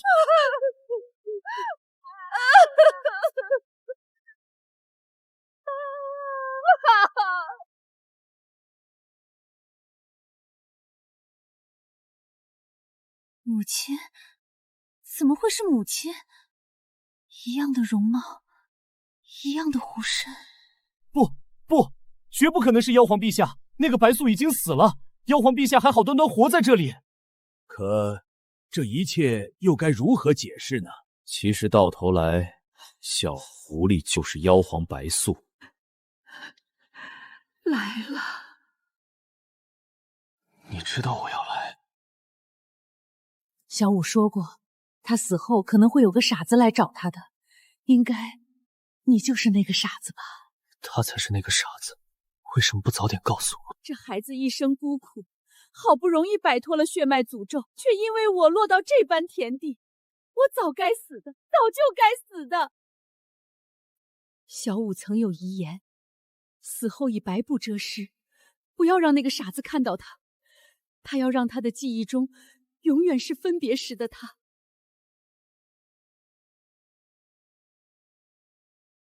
小五，为什么要白布遮尸？为什么不要让我看到你的样子？在我眼中，你始终如一，无论是之前还是现在，我怎么会忘记你？你喜欢青春，我便向上天为你夺来不老容颜。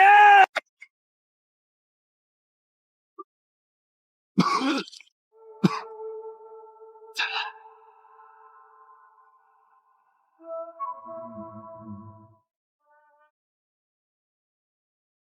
准地不可，那边大地。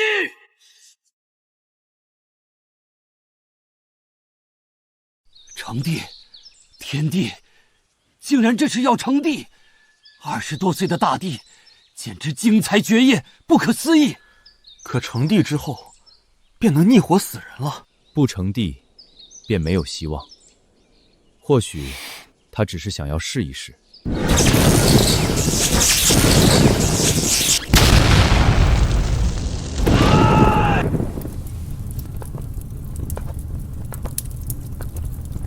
我以大地果位，引无边气运、无边福缘、无边功德，为你重塑新生。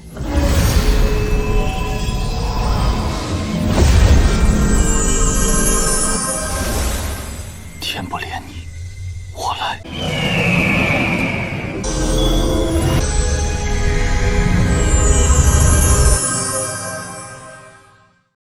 你这一生凄苦。有了这些，待未来苏醒之后，一定会有个顺遂的人生。他或许要沉睡很久很久，但总归会有再醒来的一天。希望那个时候，他顺遂无忧。这孩子一生可怜，我会带他回到青丘。从此以后，我们母女便不再过问红尘之事。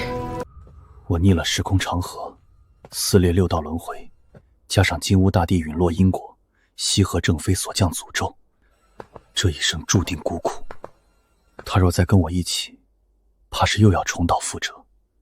所以说，小狐狸后来其实真的复活了，而那只小狐狸也真的是白帝。只不过因为白帝复苏新生后，忘掉了所有过去。怪不得白帝生来便有无尽的福缘、气运、功德，一生顺遂无比。这一切都是天帝给他的呀！长生，你后来为何不来找我，告诉我这一切？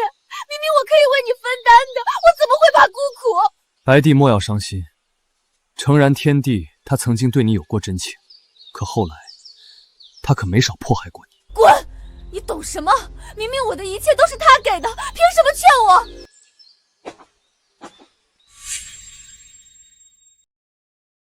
天帝，我和你势不两立。你不惜将一切都给我，许我一世顺遂，可为何后面还在斩杀妖族？我的母亲更是被你镇压。若不是他的心中一直藏着你，可能我也有机会走进他的心吧。顾长生，你对白素尚有真情，可对我就是薄情负心之辈。大地修为一泻千里，如今的我又成为了一介凡躯。父母的仇，我又该何去何从？姐姐，姐夫，我之前便劝过你们，可你们为何不听呢？我杀不了他的，我该怎么办？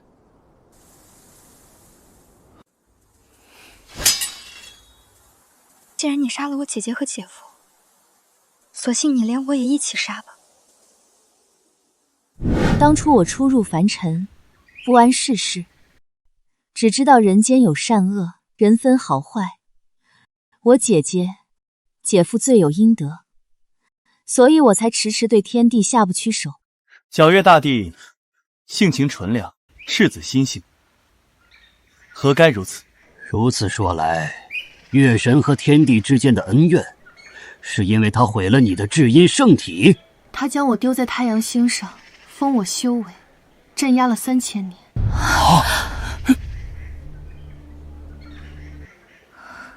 长生后来不断打压我妖族，难道和晨曦也离不开干系？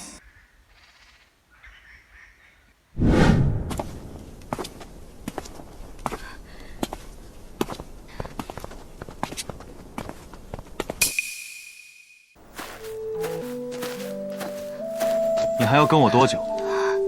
你已经跟我7天7夜了。即便你是妖族，但也会死。你杀了我！神经病！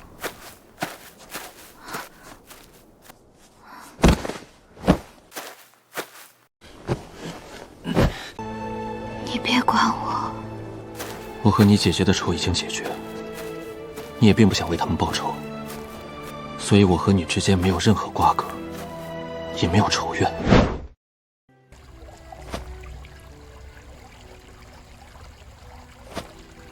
终于能够解脱了。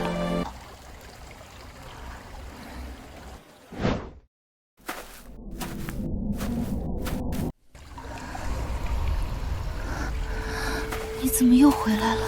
吃饱了，才有力气杀我，才能想清楚，到底要不要杀我。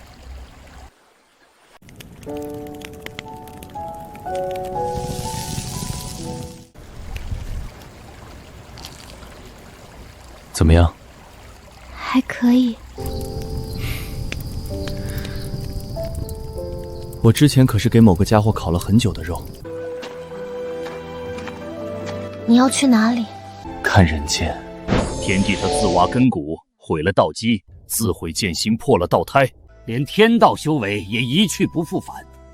后来到底是如何成为大帝的？天帝应该是万古以来最妖孽的天骄了，至少走了4条路，每条路都是大帝之资。长生他受无尽因果所累，背负恶毒诅咒，若不是我，也不会如此。诸位可别对天帝心生恻隐，别忘了他后面是如何屠戮北玄修士的。从现在来看，天帝并非大奸大恶之辈，反而每件事都另有隐情苦衷。或许你等说这话之前，可想过那些被屠戮的无辜北玄修士，莫要被天帝的表面所骗。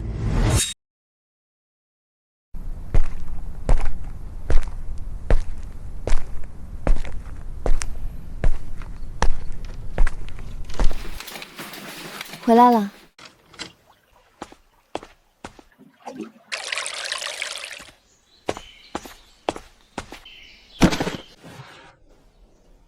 慢点儿。姑叔姑婶儿，我娘给我生了个妹妹，我爹说让我把这些给你跟婶婶送来。好。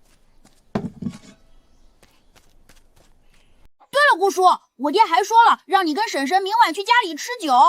3年了，当初只是一个念头，没想到自己在这里一住就是3年，看人间便是看红尘百态。没想到啊，天帝当初自汤谷一走，便留在这个村落整整3年。我怎么感觉天帝像是在经历另一种修行啊？怎么回事？明明禅曦和天帝之间有仇怨，怎么这3年时间里却男耕女织，相敬如宾，真要处成夫妻了？皎月大帝貌似很喜欢那里的日子，怎么？莫非妖皇在意？哼，凭什么他和长生能被当作夫妻？我打算离开这里了。那么快吗？打算去外面的世界看看，看看这所谓的人道能否走通。家里还有几匹布，明天去集市上卖了吧。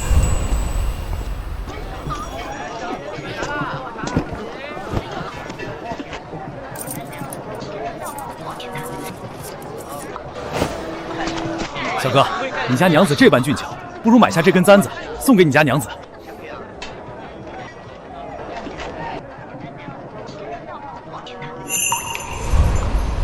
真美。真要走吗？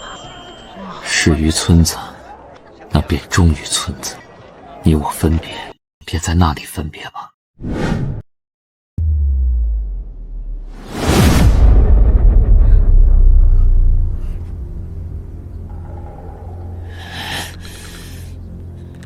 妖族，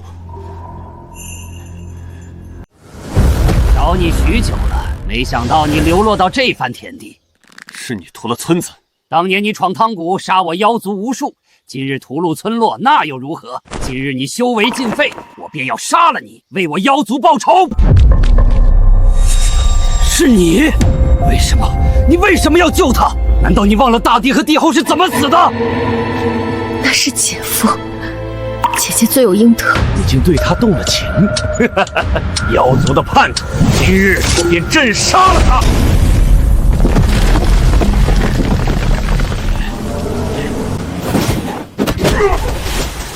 这些年我一直想不明白何为人道，但今日看着他们惨死，却是明白了。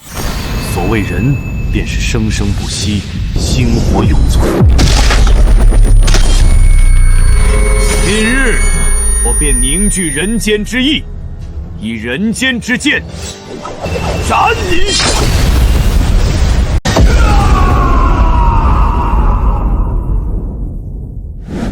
本以为天帝这些年沉寂，不曾想竟然自创了这所谓的人之道。好一个人间之剑！也就是说，除了天道之外，天帝又修成了人道。到底谁才是天命之子？如今的你，还是如当初那般光芒万丈。我并不想这样的。顾长生，此一别，便不再相见了。只要你挽留，我就不顾一切跟你走。我还有自己的路要走，背负血仇，游历天下，布道人族，完善人道。这条路注定是孤苦的，我不想连累你。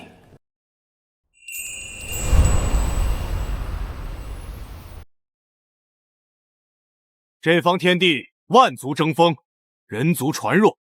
我人族若想扎根，便须如那疾风劲草一样，以不屈意志对抗天命。圣师所言极是，若无圣师这些年传授我等长生法门以及修行体系，人族怎么可能和妖族博弈？圣师为仙人下凡，拯救我人族，有无边大功德。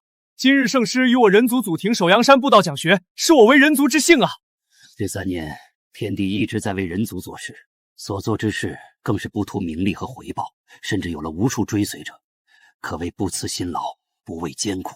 是啊，我怎么感觉天帝不可能对人族惨下杀手？天帝明显有利可图，这些年他身上的人道修为更深厚，屠戮人族，没准只是他修炼过程的一环。当年天帝所为，乃是我亲眼所见，石成九空，血流成河，岂会有错？吾乃妖族古皇，太阴圣女禅曦背叛妖族，本皇将于太行山将之炼化。顾长生，你与我妖族不共戴天，倘若你能来请罪，本皇便放了他。今日吾登首阳山，以人道意志铸就地心。圣师功绩，惊天伟地，为我人族破路开疆。我知道，为人之道，当为天地立心，为生民立命，为往圣继绝学，为万世开太平。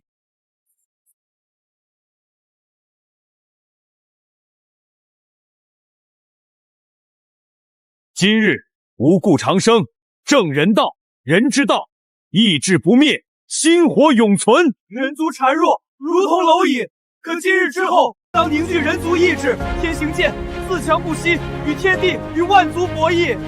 拜见人皇，愿我人族人人如龙，心火永存。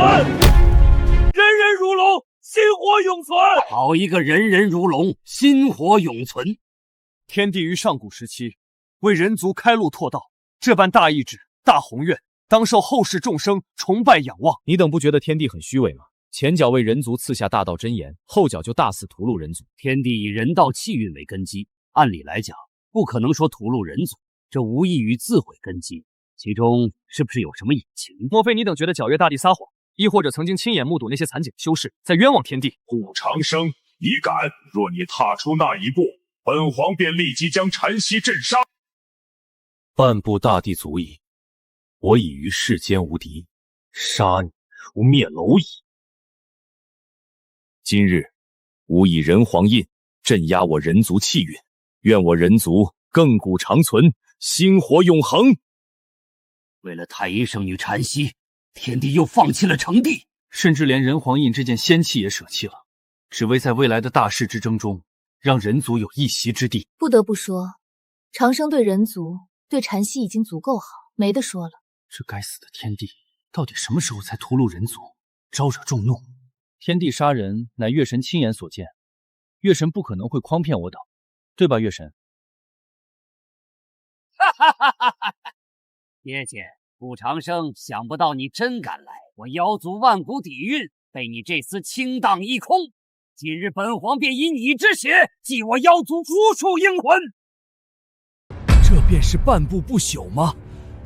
不朽境，可是整个北玄大陆修士所追求的最终境界。太可怕了，即便是不在一个时代，也能感受到那种毁天灭地之威。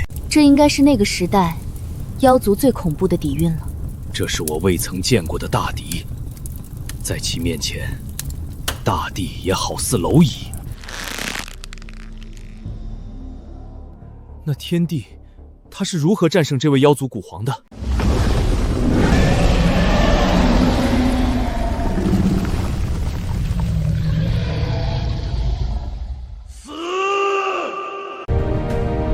剑，来！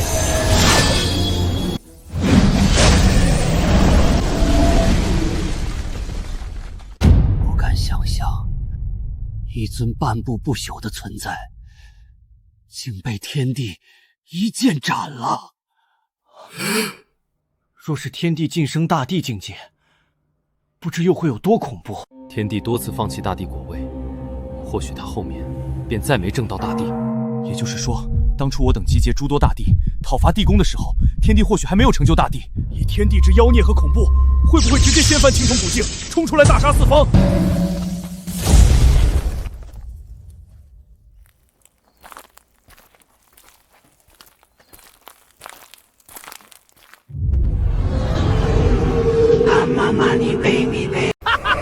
顾长生，我倒要看看你今后如何选择，斩他便是斩他！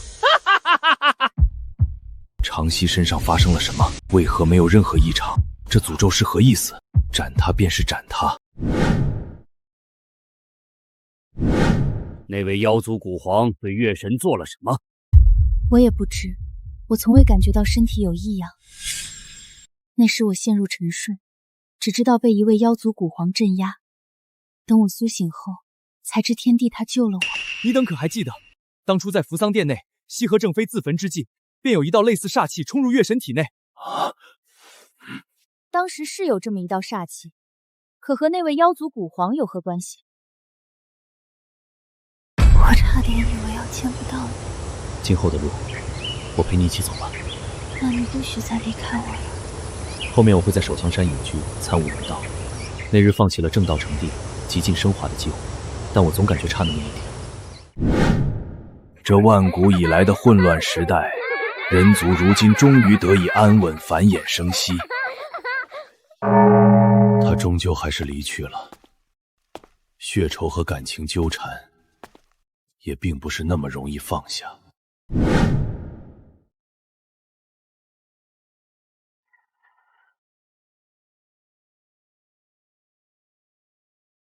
何人屠戮我人族？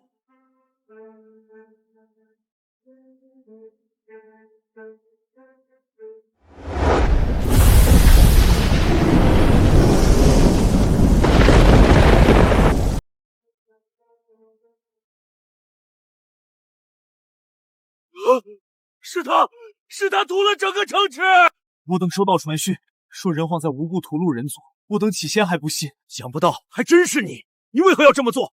我等敬你为师，这人族尊你为皇，你为何要做如此残暴无道之事？并未发现夺舍迹象。这应该就是所谓的天地屠戮人族吧？可在我等的视角里，天帝从未离开过人族祖庙，这必然是有人在污蔑陷害啊！哼，此城没有，但并不代表别的城池没有。你们可别忘了，天帝本身就是残暴无道之。你难道没看见？明明天帝没有血洗此城，可这里的人仍然在指着他，说他是凶手。难不成月神亲眼所见，还能有假？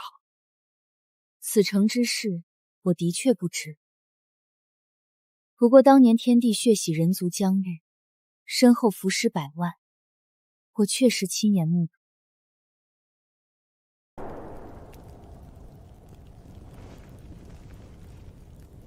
到底是谁要栽赃我？此城凡人也毫无被夺舍痕迹。你人皇，你妄为我人族人皇！你为何要屠戮我们？我们做错什么了？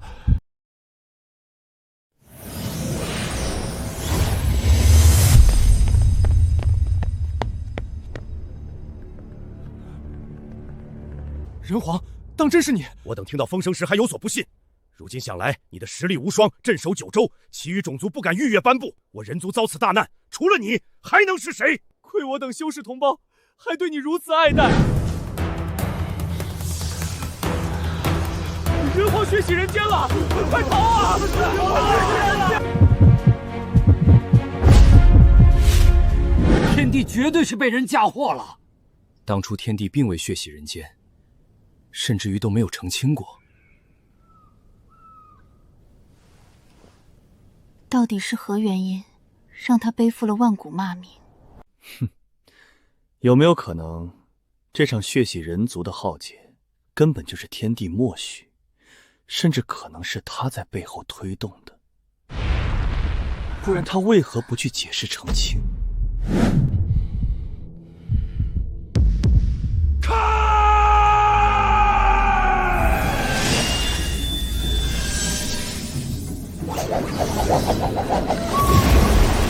王后，之后的事情我已经部署好了，必然保证让他身败名裂，千夫所指。而你只需要做好我们约定的事。我要他一生孤苦，我要他生不如死，我要他爱而不得，我要他众叛亲离。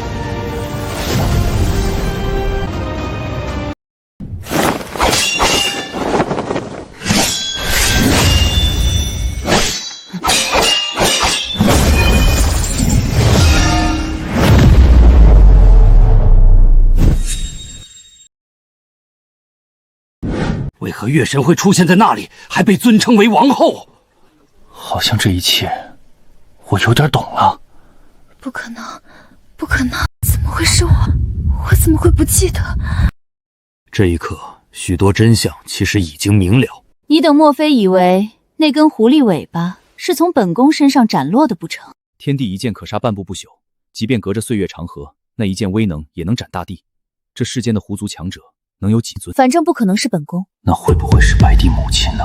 如此说来，月神应该就是被金乌大帝的正妃，也就是月神的姐姐所附身了。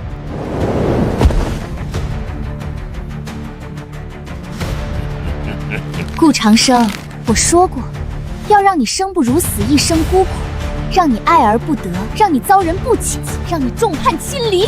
是星河禅曦的姐姐。就是本宫，就是本宫幻化成你的模样，血洗人间，屠戮人族。我早该料到。顾长生，本宫和长曦乃并臂而生，一体而存。你若斩我，便是斩他。你舍得吗？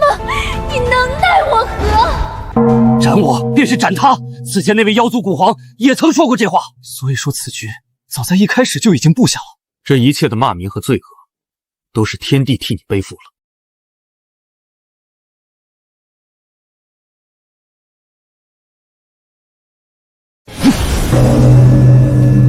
连你的亲妹妹，你都如此利用，丧心病狂！顾长生，你只敢这样吗？你舍不得杀他，那我倒要看看你要如何选择。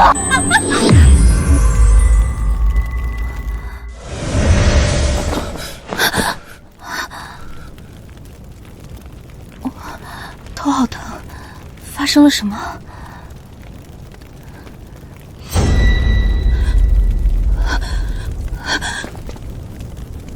这里的人是你杀的，你为何带我来这里？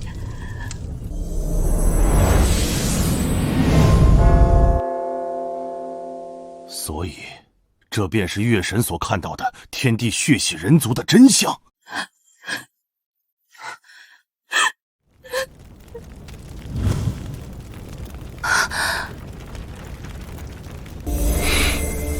这一切就由我来背负吧。你要干什么？我要将你镇压在太阳星上。顾长生，你疯了！太阳真火会烧死我，也会烧死他的。3000年后，你会获得自由。你为什么会这样？你为什么会变成这样子？难道你从没爱过我吗？你什么要如此残忍对我？你为何不告诉我？为何明明你为我付出那么多，可我却将你置于死地，恨了你万古？你默默保护了我一生，从不亏欠于我，可到头来我却联合外人要杀你。今日我便要助长生脱困，我要他活，谁若拦我，不死不休！月神莫要自误，诚然天帝为你背负太多，可你的姐姐不也因为他而死吗？我已无颜面对他，我当该拔剑自刎，向人族谢罪，向他谢罪。但今日我只要他活。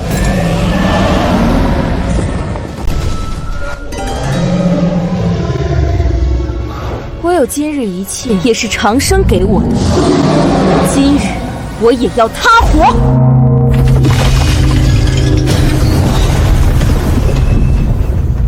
今日谁阻拦我救出哥哥，谁便是我的生死大敌。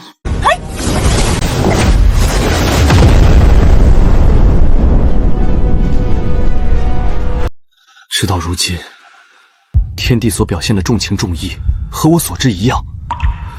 或许姐姐的死也另有隐情。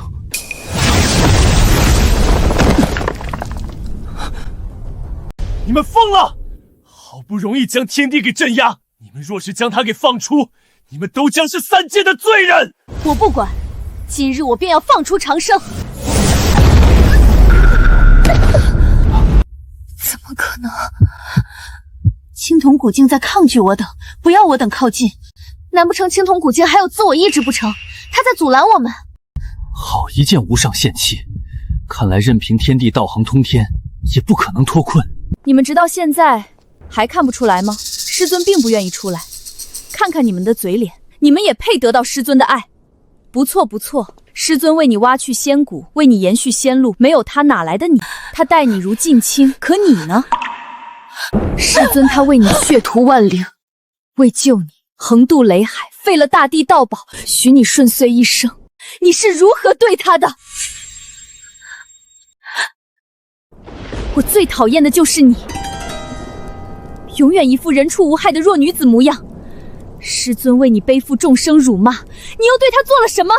师尊他这一生背负的太多了，他太苦了，无人理解，无人信任，最亲最爱的人也唾弃他，背叛他。若非他早已心死，你们又怎么可能镇压他？